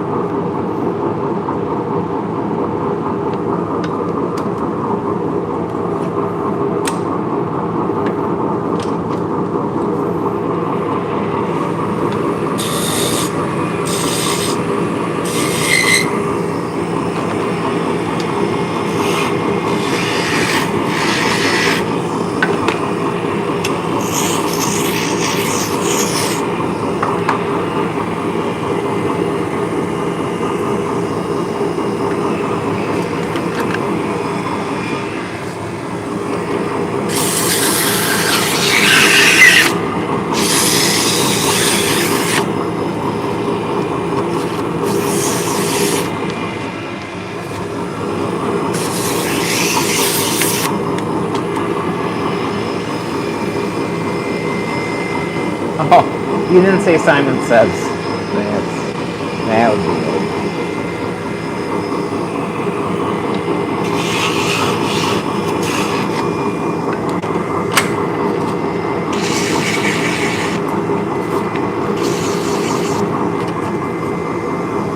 Oh yeah.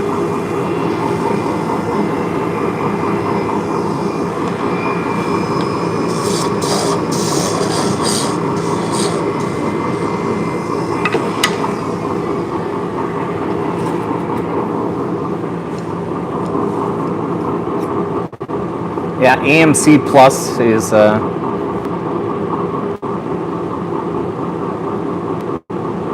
has a newer run right now. So I'm rewatching.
Tips that just joined, we are turning hard maple. We are making circuit spindle shafts that are used to spin yarn.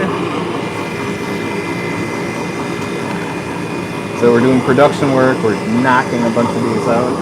We have one more of these shafts to make, and then we're going to switch over to the scroll saw and start cutting out the arms. That way I could sit down for a little bit.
come over to Scroll Saw now.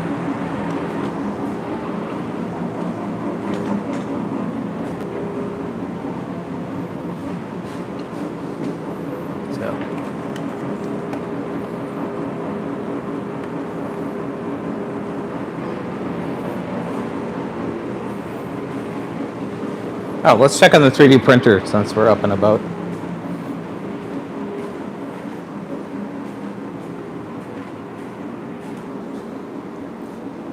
So that's TPU. That's actually glow-in-the-dark blue TPU.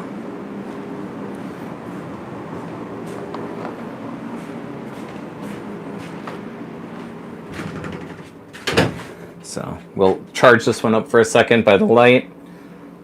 We'll, there we go.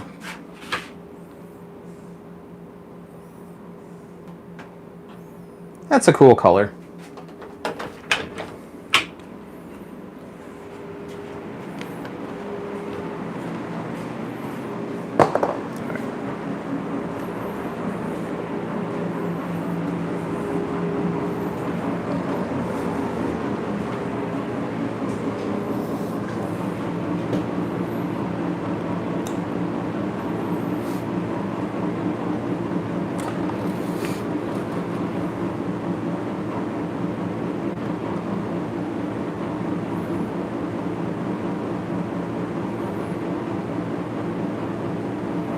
All right.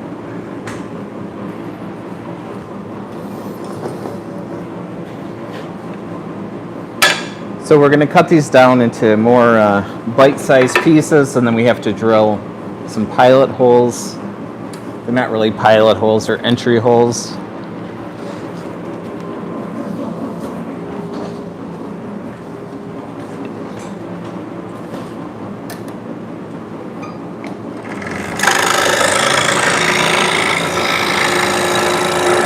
So yeah, Vicky was laying these out earlier. So she put the tape down, glued the patterns in, and drilled the center holes.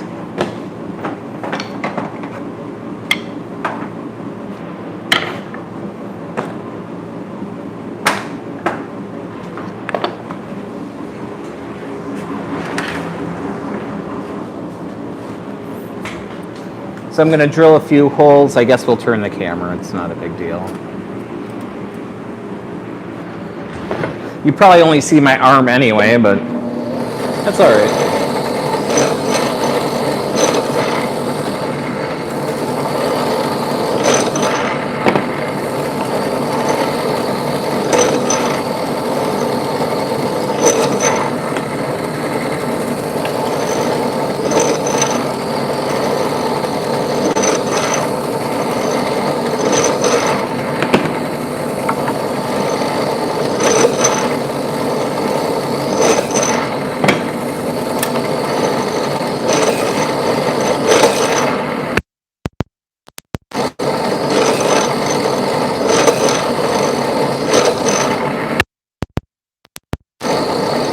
These are tiger maple.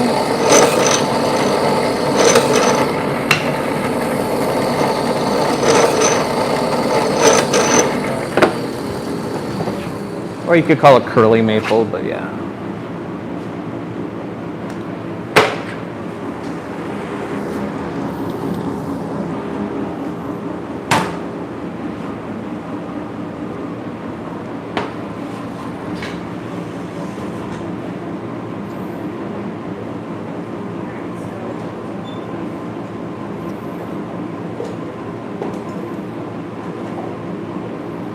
And I still haven't fixed this, so bring it over here. I think that'll work.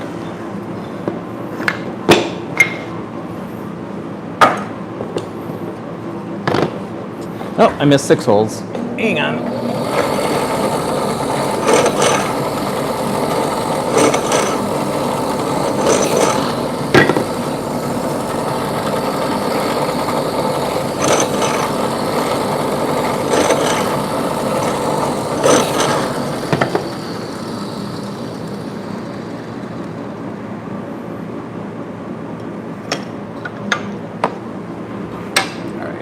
So we got a few here. These are 5/8 inch cherry.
don't need my exhaust running. I can shut that off.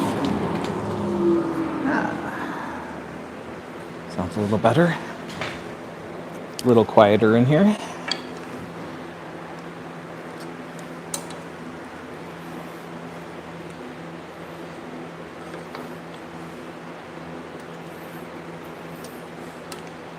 So we use blue painter's tape, and then we glue the pattern to the tape.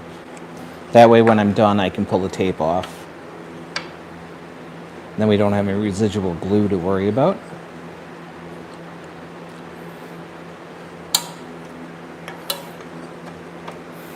So we're going to cut out a mortise on the inside here. So we're just cutting out a rectangular hole.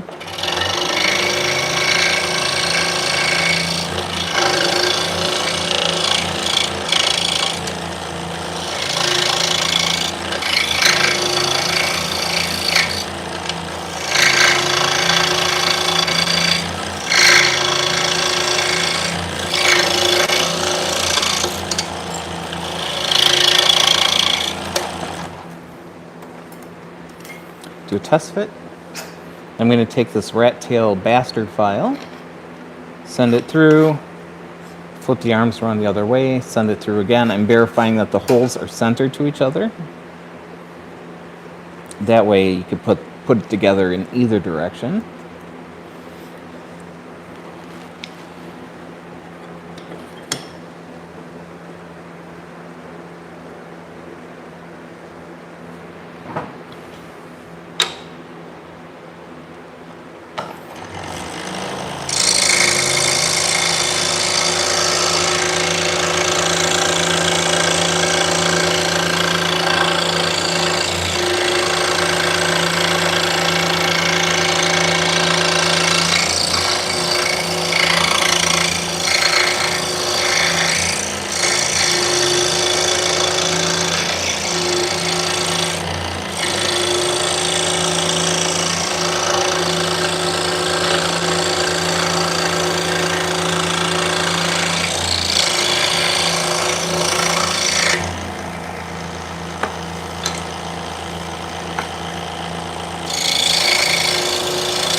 So these here, since they're made out of cherry, these are going to get laser engraving across the top surfaces here.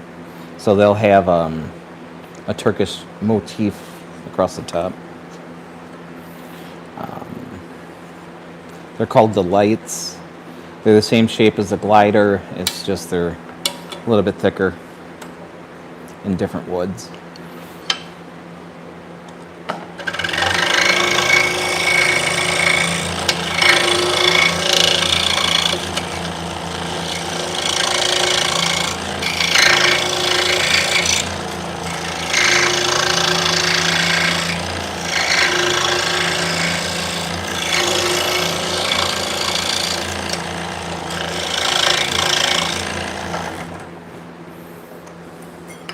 So I have a laser that can do curved surfaces. It's got a probe.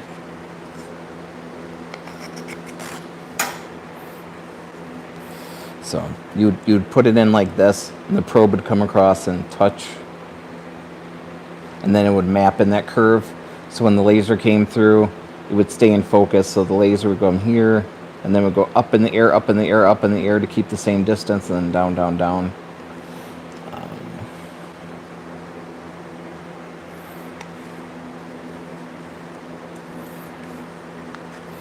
So it's a physical thing, and it takes a while to set up. I'm kind of saving up. Well, I'm not saving up. When I get my CNC machine paid off, then I'm going to get either an F1 Ultra or an F2 Ultra, and then they do the, rather than a probe. They have a laser that scans it, so it should be a little bit easier to do it that way.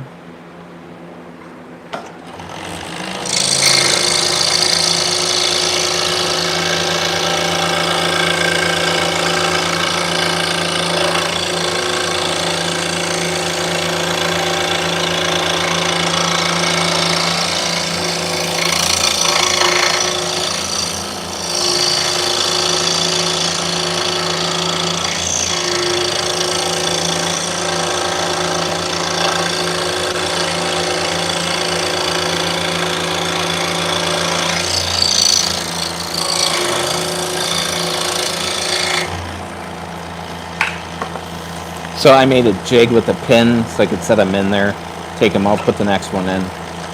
So I can do batch work, so you set it up for one and then you can do a series.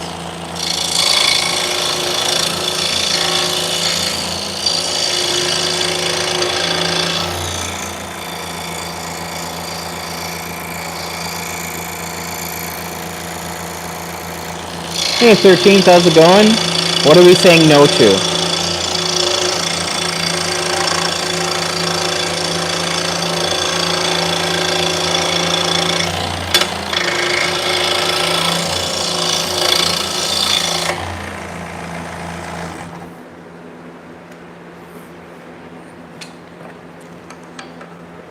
Stop what?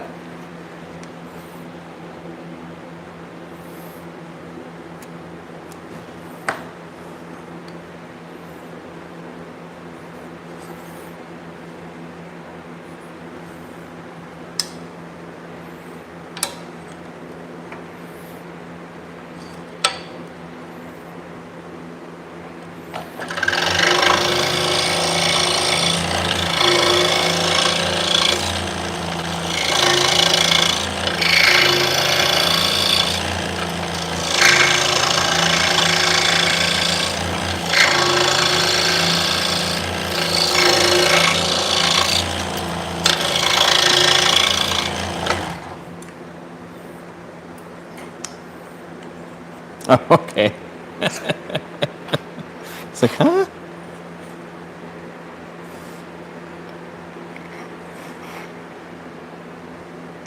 I gotcha.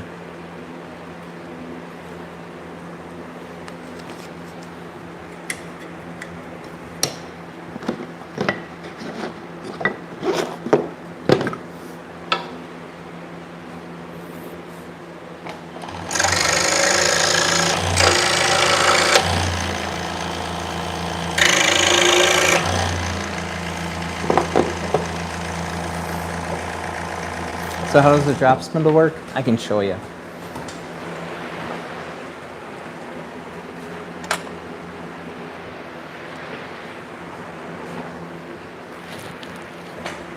See if we can just turn out here. Nice view of the 5-gallon bucket. Okay, so we're going to take the spindle. So this is roving. So this is wool. So a sheep got a haircut. Then they basically washed it and then carded it or combed it so all the hairs are in the same direction. All right, so we're going to take this roving.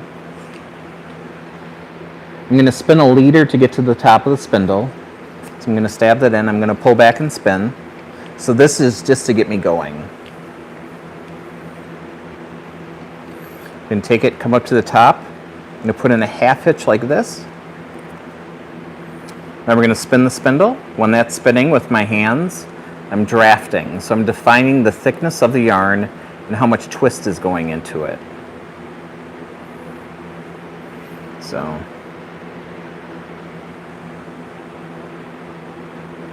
you spin a length and then you store it on the spindle. Now a lot of people look at this and be like, well, this doesn't look like yarn at all. So people are used to plied yarn. So I'll show you what this will look like when it's plied. So I'm making a big slip knot. So I basically have a big crochet loop. So now I have 1, 2, 3 strands. And we'll spin those together. So now if you look at that, that looks way more like yarn. So So you would spin a length, store it, wrap it onto the spindle.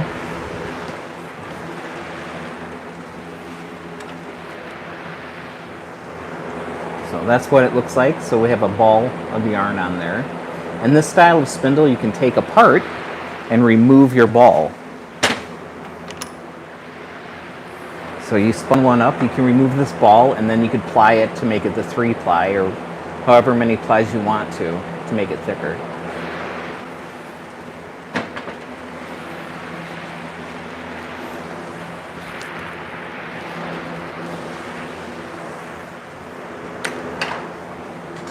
So we've been spinning on spindles since Neolithic times.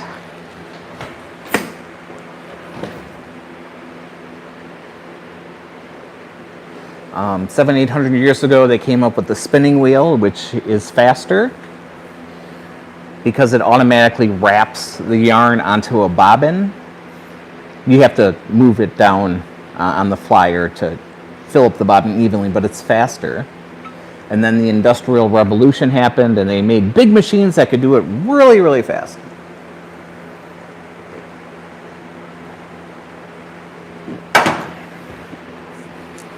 So this is a post-apocalyptic life skill.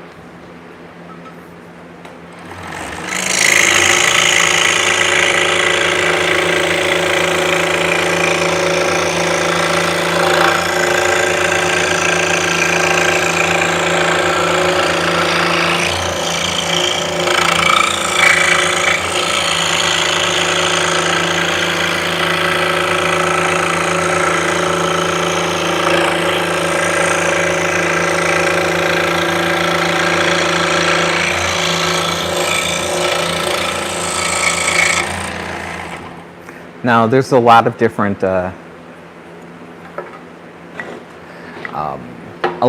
types of spindles, depending on what kind of fiber you're using, and how thick or thin you're making it. So spinning is popular among fiber artists. So you get a bunch of people who are, knitting and crocheting, and they get to a point where they want more control over the materials that they're knitting or crocheting with. And then they'll start, making their own. You can, buy some fancy fiber and spin it up yourself. And so fiber arts, it's a huge rabbit hole. So you could just buy the roving and spin it if you wanted to. Or you could buy a fleece and process it yourself, go through, pick out all the nasty bits and short bits, and gently rinse the lanolin out of it and do that. Or you could buy a sheep, and it's a level. So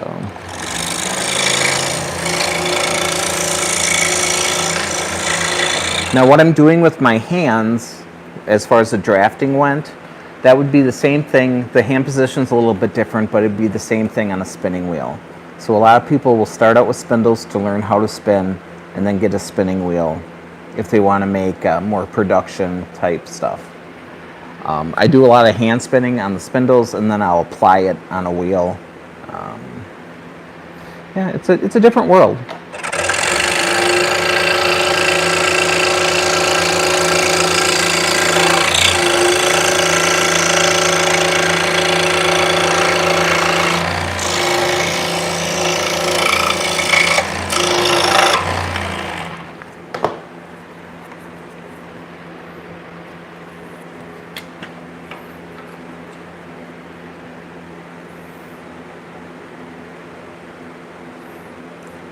Your aunt has alpacas? Nice.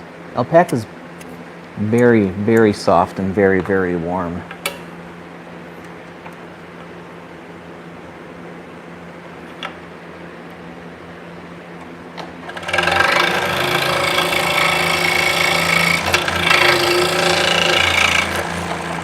Most of the time when they shear alpaca, they'll strap them to a board and then turn them sideways. Yeah, they really don't like being sheared. When they're shearing, they'll make a lot of noise. Where sheep, Once you get them on their sides, you don't have to strap into anything. Once you get them down on their side or on their back, they just lay there and they give up. As long as they feel like their head can't move, they're not going to struggle.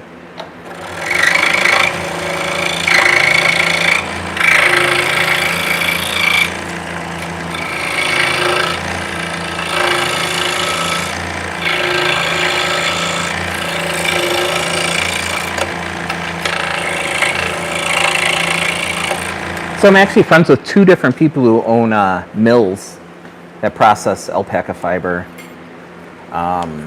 There's Rachel Alpaca out of Minnesota, and then in Oklahoma there's Oklahoma Mini Mill, which all they do is process alpaca. That's what they do. They make the alpaca into roving. They spin it into yarn.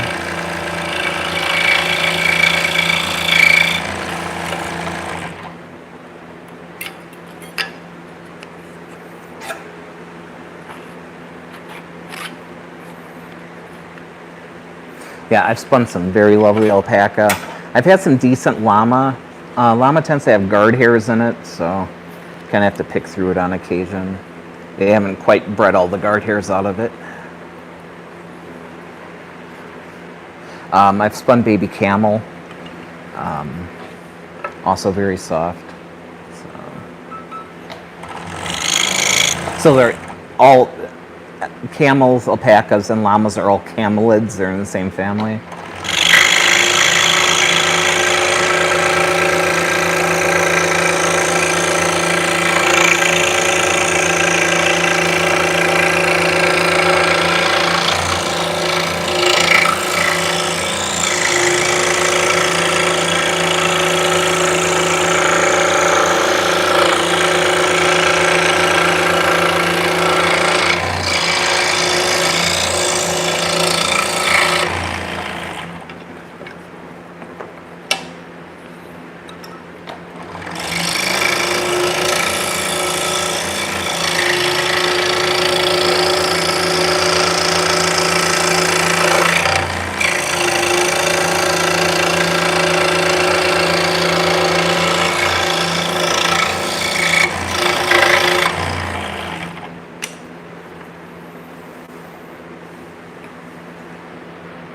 And one of the cool parts about being me is we sell at festivals. So like our next festival will be Wisconsin Sheep and Wool in September. And on occasion people will bring me fiber. Like, oh, they'll have like rabbits or goats and have like Angora fiber and be like, hey, I got some Angora for you. You know, this was one of my bunnies. And oh, thank you.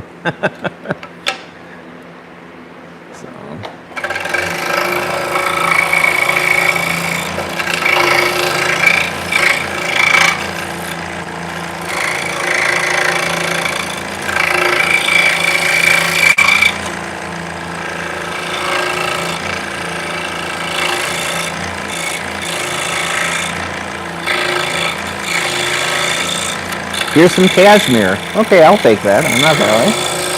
Thanks.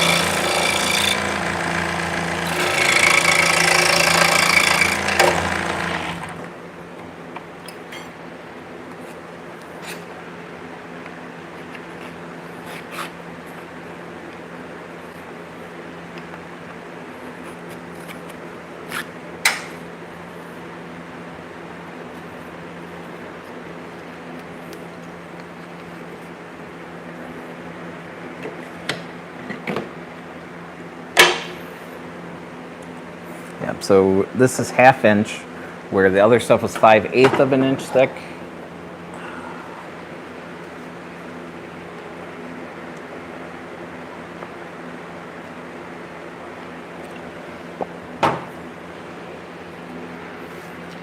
And this is that Tiger Maple.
Back. She doesn't. You have a blanket made of alpaca, but she doesn't own any yet. Okay. Yeah, they're cool, but they don't do good in heat. You know, they live in the mountains of Peru. So lots of fans, lots of trying to keep them cool. Yeah, they are neat though.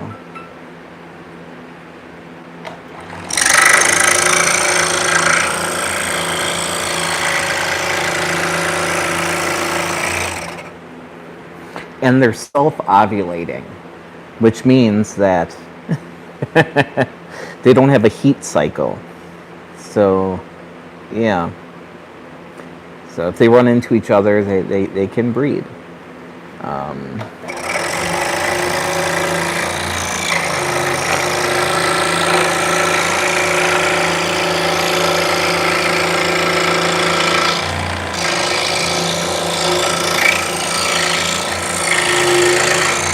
So if there's a female that doesn't like a male, and if anything happens, she won't become pregnant. So they're picky and choosy.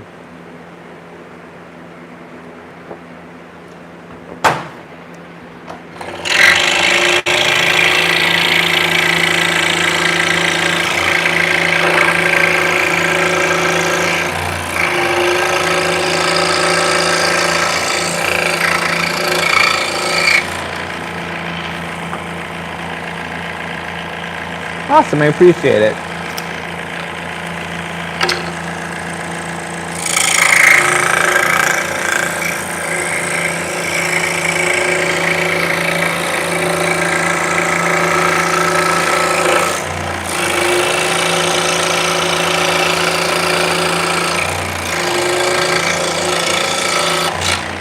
And alpaca are a lot less spitty.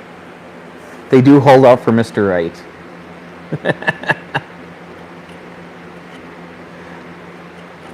Yeah, llamas are you're much more likely to get spat on by a llama than an alpaca.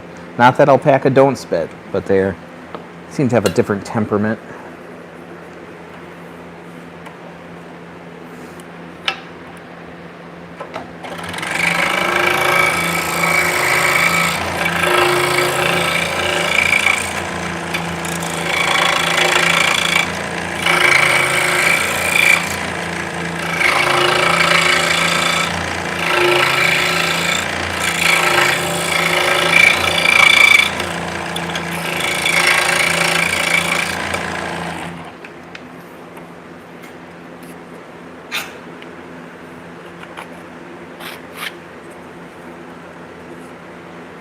Where, you know, like sheep, there'll be a season, you know.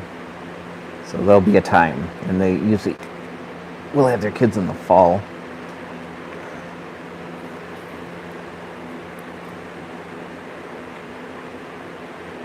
So some farmers have harnesses that they put onto the ram, which is basically a crayon that sits on their belly. And that way they can tell whether the ewe has been bred or not, because she'll have a bunch of crayon on her back. Then you can separate them again, and then if it turns out it didn't take, you know, you can put them back and, you know, put a different color crayon on, and away you go.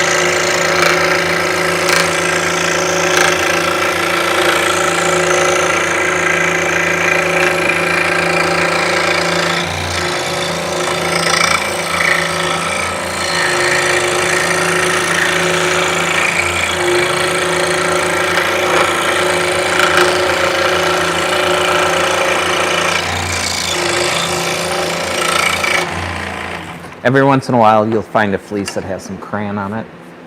Normally, when they after they shear it, it's called skirting. They'll pull off the parts that, you know, their backside or whatever, anything that has contamination on, they'll get rid of. But yeah, every once in a while I find one with crayon all over it.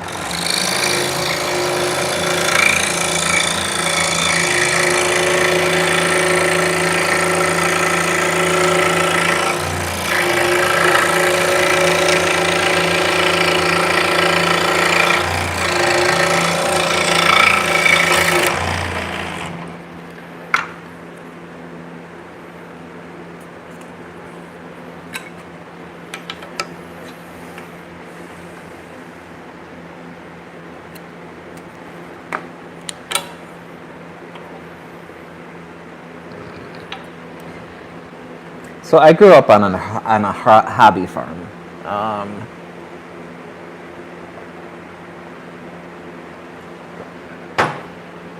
So we would have, we would have pigs. We'd have 6 pigs, and we had goats for quite a while. So we had mainly alpine goats. I think some Nubians snuck in there too. So they're meat goats too, but we didn't eat them. We use them for milking. So I grew up on goat milk. And we had ducks and geese and chickens and pheasants, guinea fowl.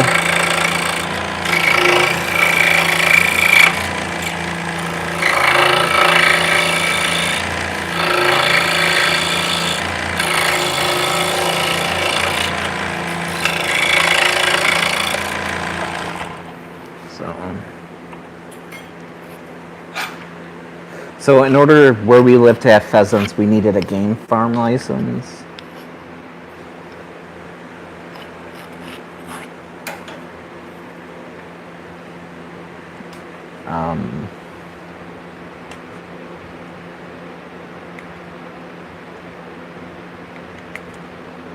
So you need a game farm license if you wanted to have peacocks as well.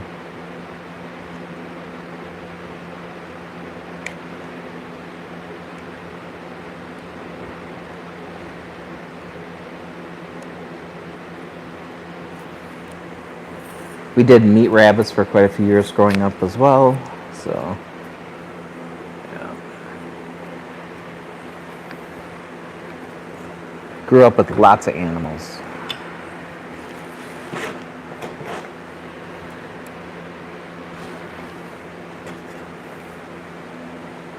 So do I sell any blankets or things I make?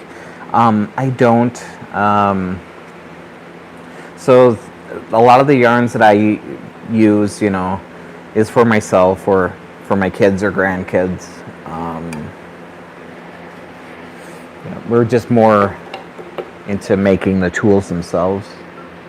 Vicki will give her yarn away. She'll spin yarn, enter it into competitions, and then give it away.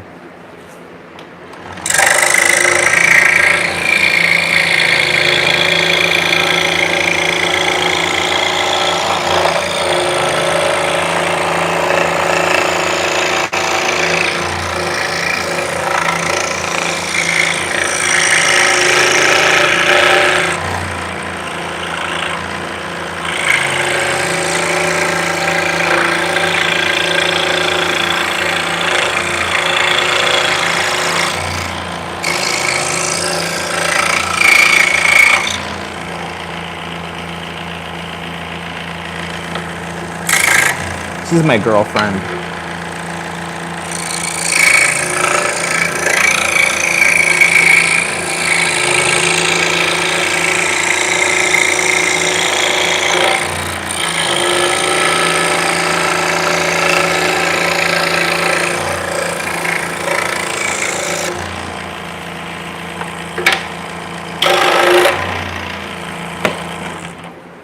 Yeah. We've been together many, many years.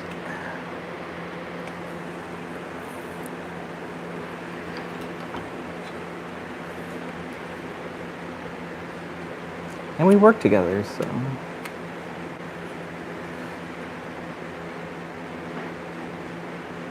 There's a lot of people who are like, oh, I couldn't imagine.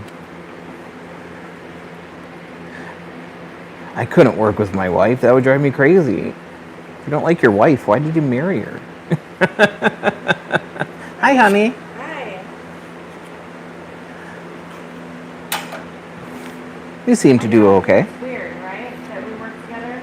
I don't know. Apparently that's not the normal thing. No. Apparently, we should hate each other.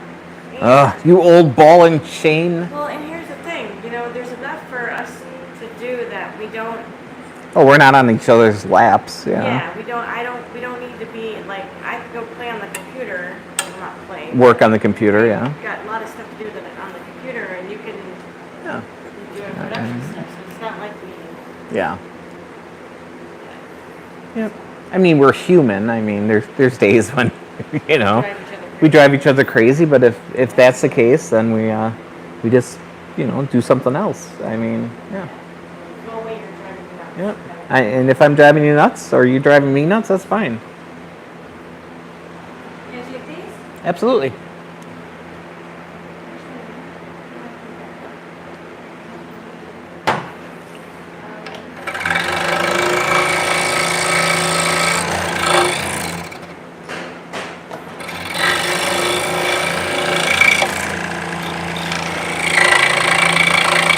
Oh, I know you just didn't throw those on the rack, but they just organized them. I'm kidding. Throw them in the box. No, don't worry about it. What's up? We are gonna need these, right? Yeah. From Atlas. Yes. Okay. Well, look in the box. That's how many I have So, do you left. want like 600 more? Yeah, at least. Look at the bin, the box over there. Oh, okay. That's all I got left. Alright, so, but yeah, we'll reorder it. Yeah. If it takes a little while, that's fine. Yeah. But yeah, we're gonna need at least 600. Alright. Yeah, we get along.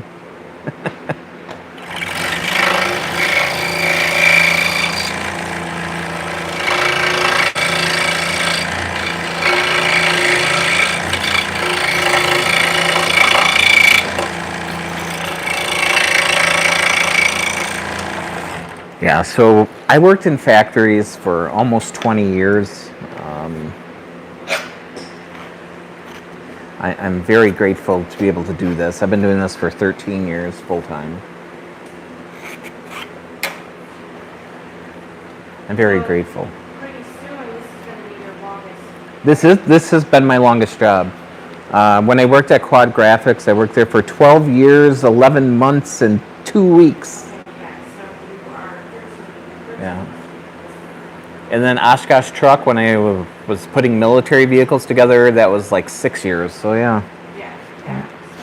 yeah, this is my longest Yeah, job. me too. This is the longest. So.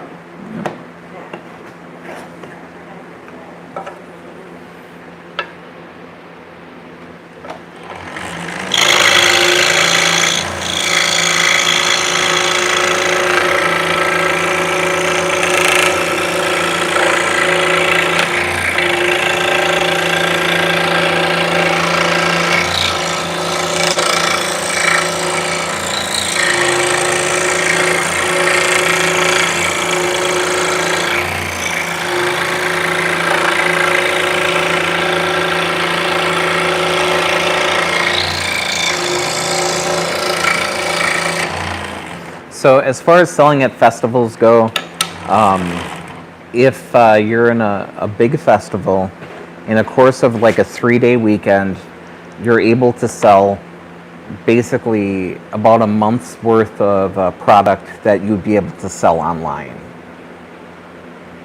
Am I not eating lunch today? I should.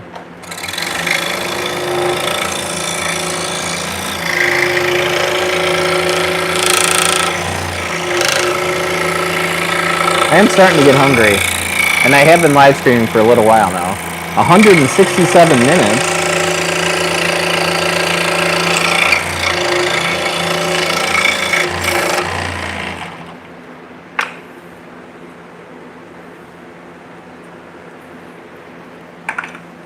If I'm a good boy, maybe I can talk Vicky into walking over to one of the bars and see if they're serving. The bar in the corner makes really good burgers.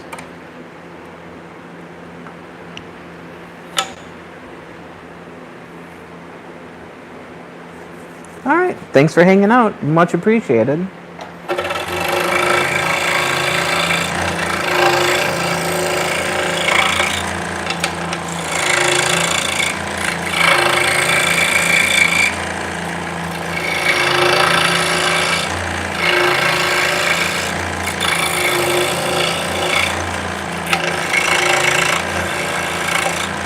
And I saw on Facebook that the other bar is starting to serve food as well. When they opened, they were just doing pizzas, like frozen pizzas. But last I looked, they were doing chicken wings too. So.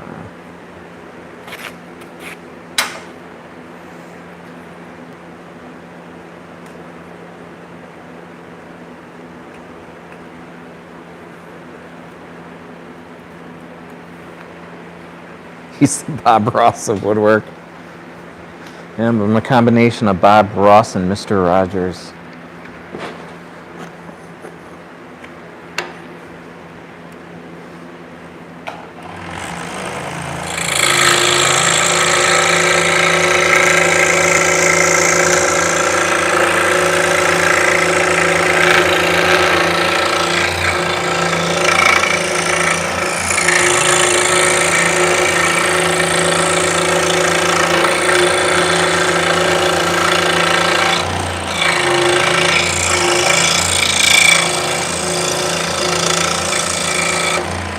I mean, life's too short. Find something you enjoy doing.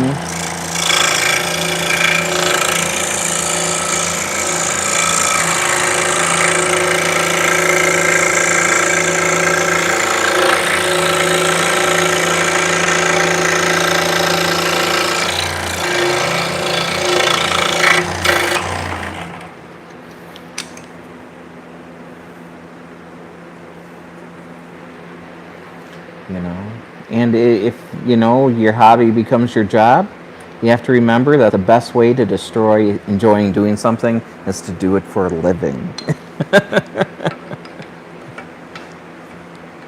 Sometimes a hobby is better off being a hobby.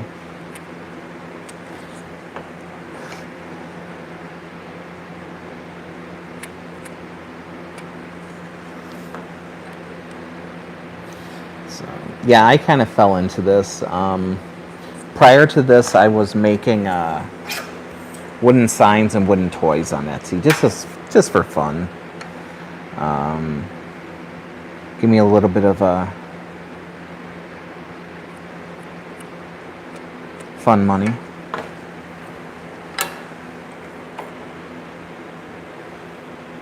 And then I started making spindles and fell in love with that, and then I got laid off from my job. Decided to try doing this rather than going to another factory.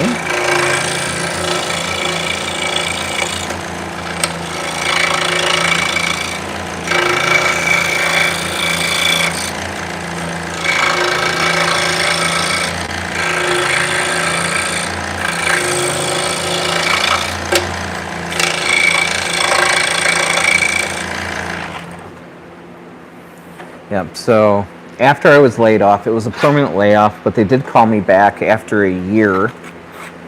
And yeah, I decided that, you know, I would have made way more money back at the factory.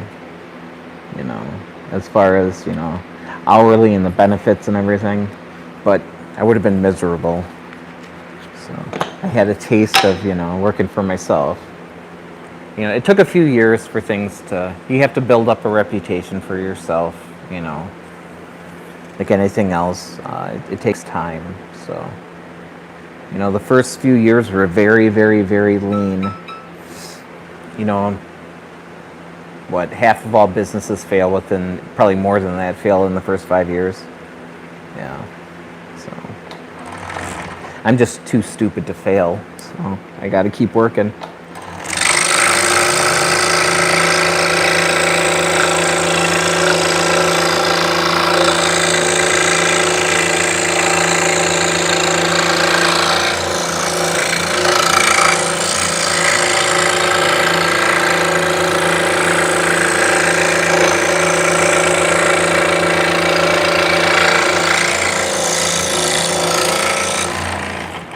And, you know, you have to remember, you can never please everyone. So you're going to get customers that, you know,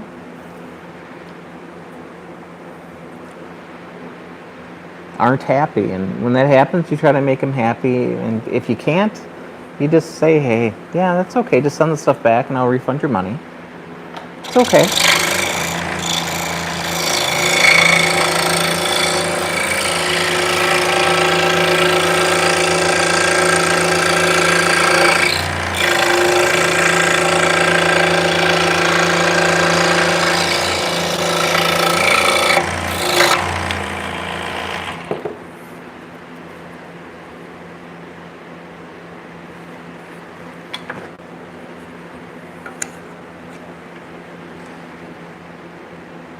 You know, everybody has their own opinions on everything, and that's just the way it works. As long as you're happy with what you're doing, you know, you're fine.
Hey Randy, how's it going?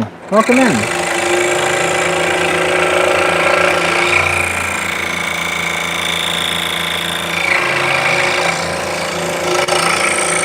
So we are cutting out some Turkish style drop spindles on the scroll saw today.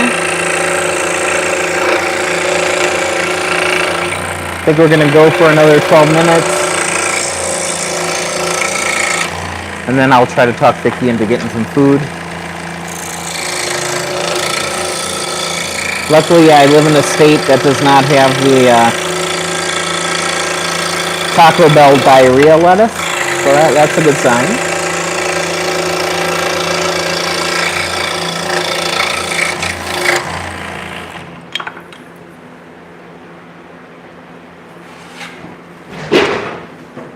I was waiting for that to drop.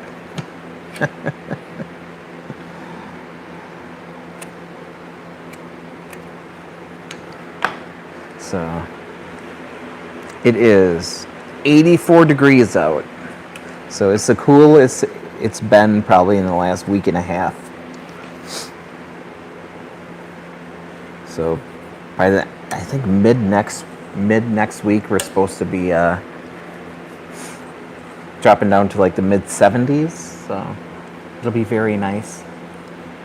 The workshop's been in the 80s for quite a while now. We got an air conditioner in the front room, but it really doesn't, it maintains, it really doesn't have enough oomph.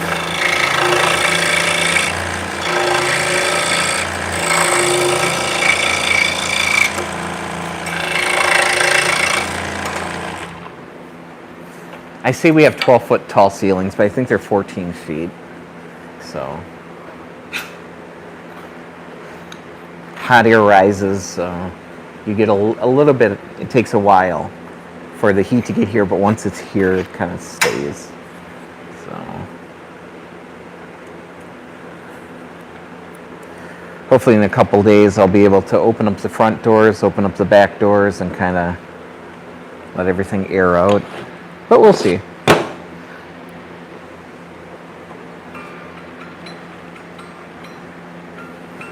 Yep, we're sticking with the Tiger Maple. Do some minis here.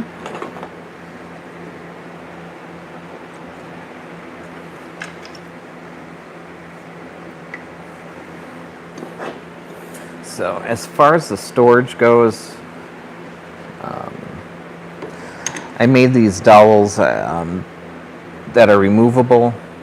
They have a little stopper there, and then on my benches I have holes that they fit into.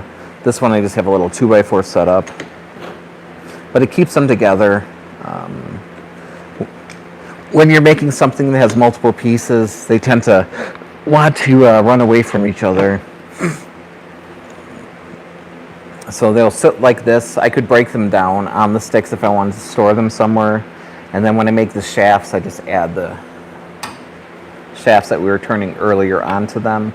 And then they live with the shaft Once it gets shafted, this is their shaft.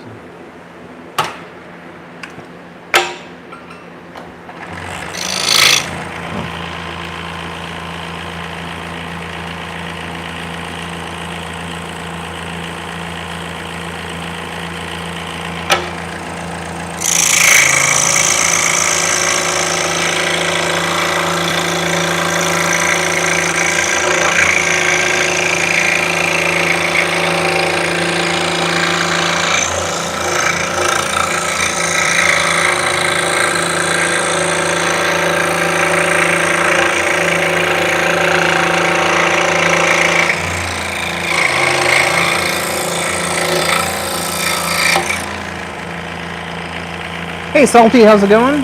Welcome in.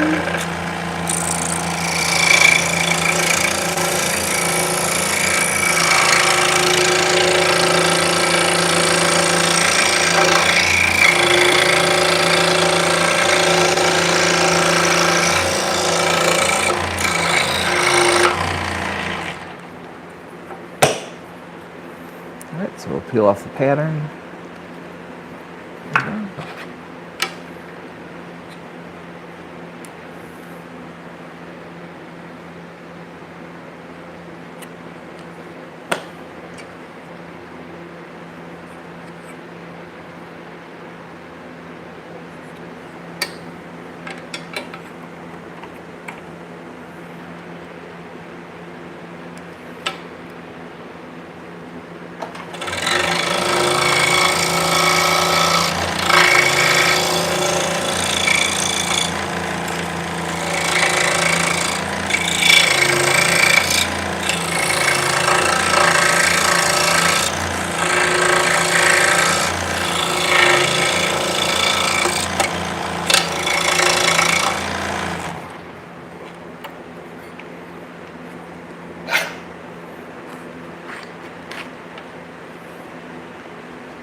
Yeah, I was doing so good, but now Deanna talked about food, so now I'm hungry.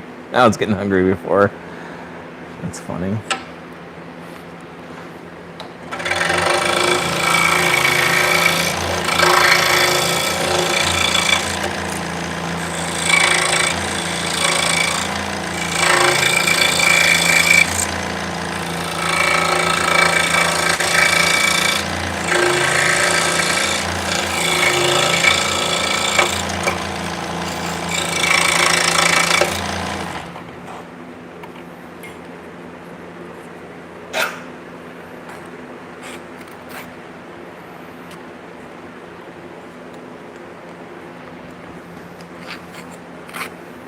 All right, let's check on the 3D printer. I believe that bed is done. Let's see how it did.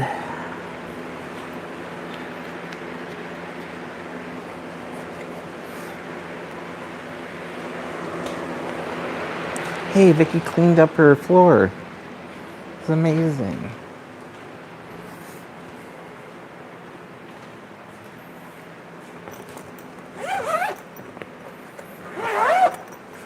Yeah, you can't ask for much better than that for TPU.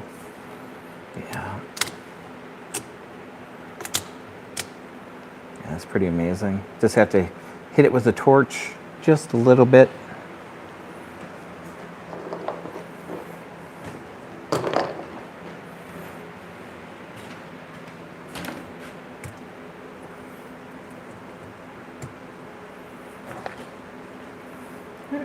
Simple as hitting reprint.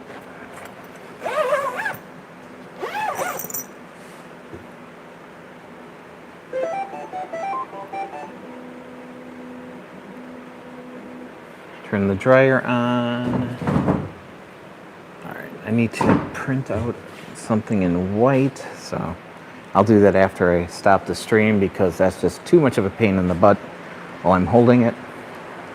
All right, guys, I'd like to thank you guys for hanging out with me. I really appreciate it. I'll probably be back on Monday, so get the dust off that.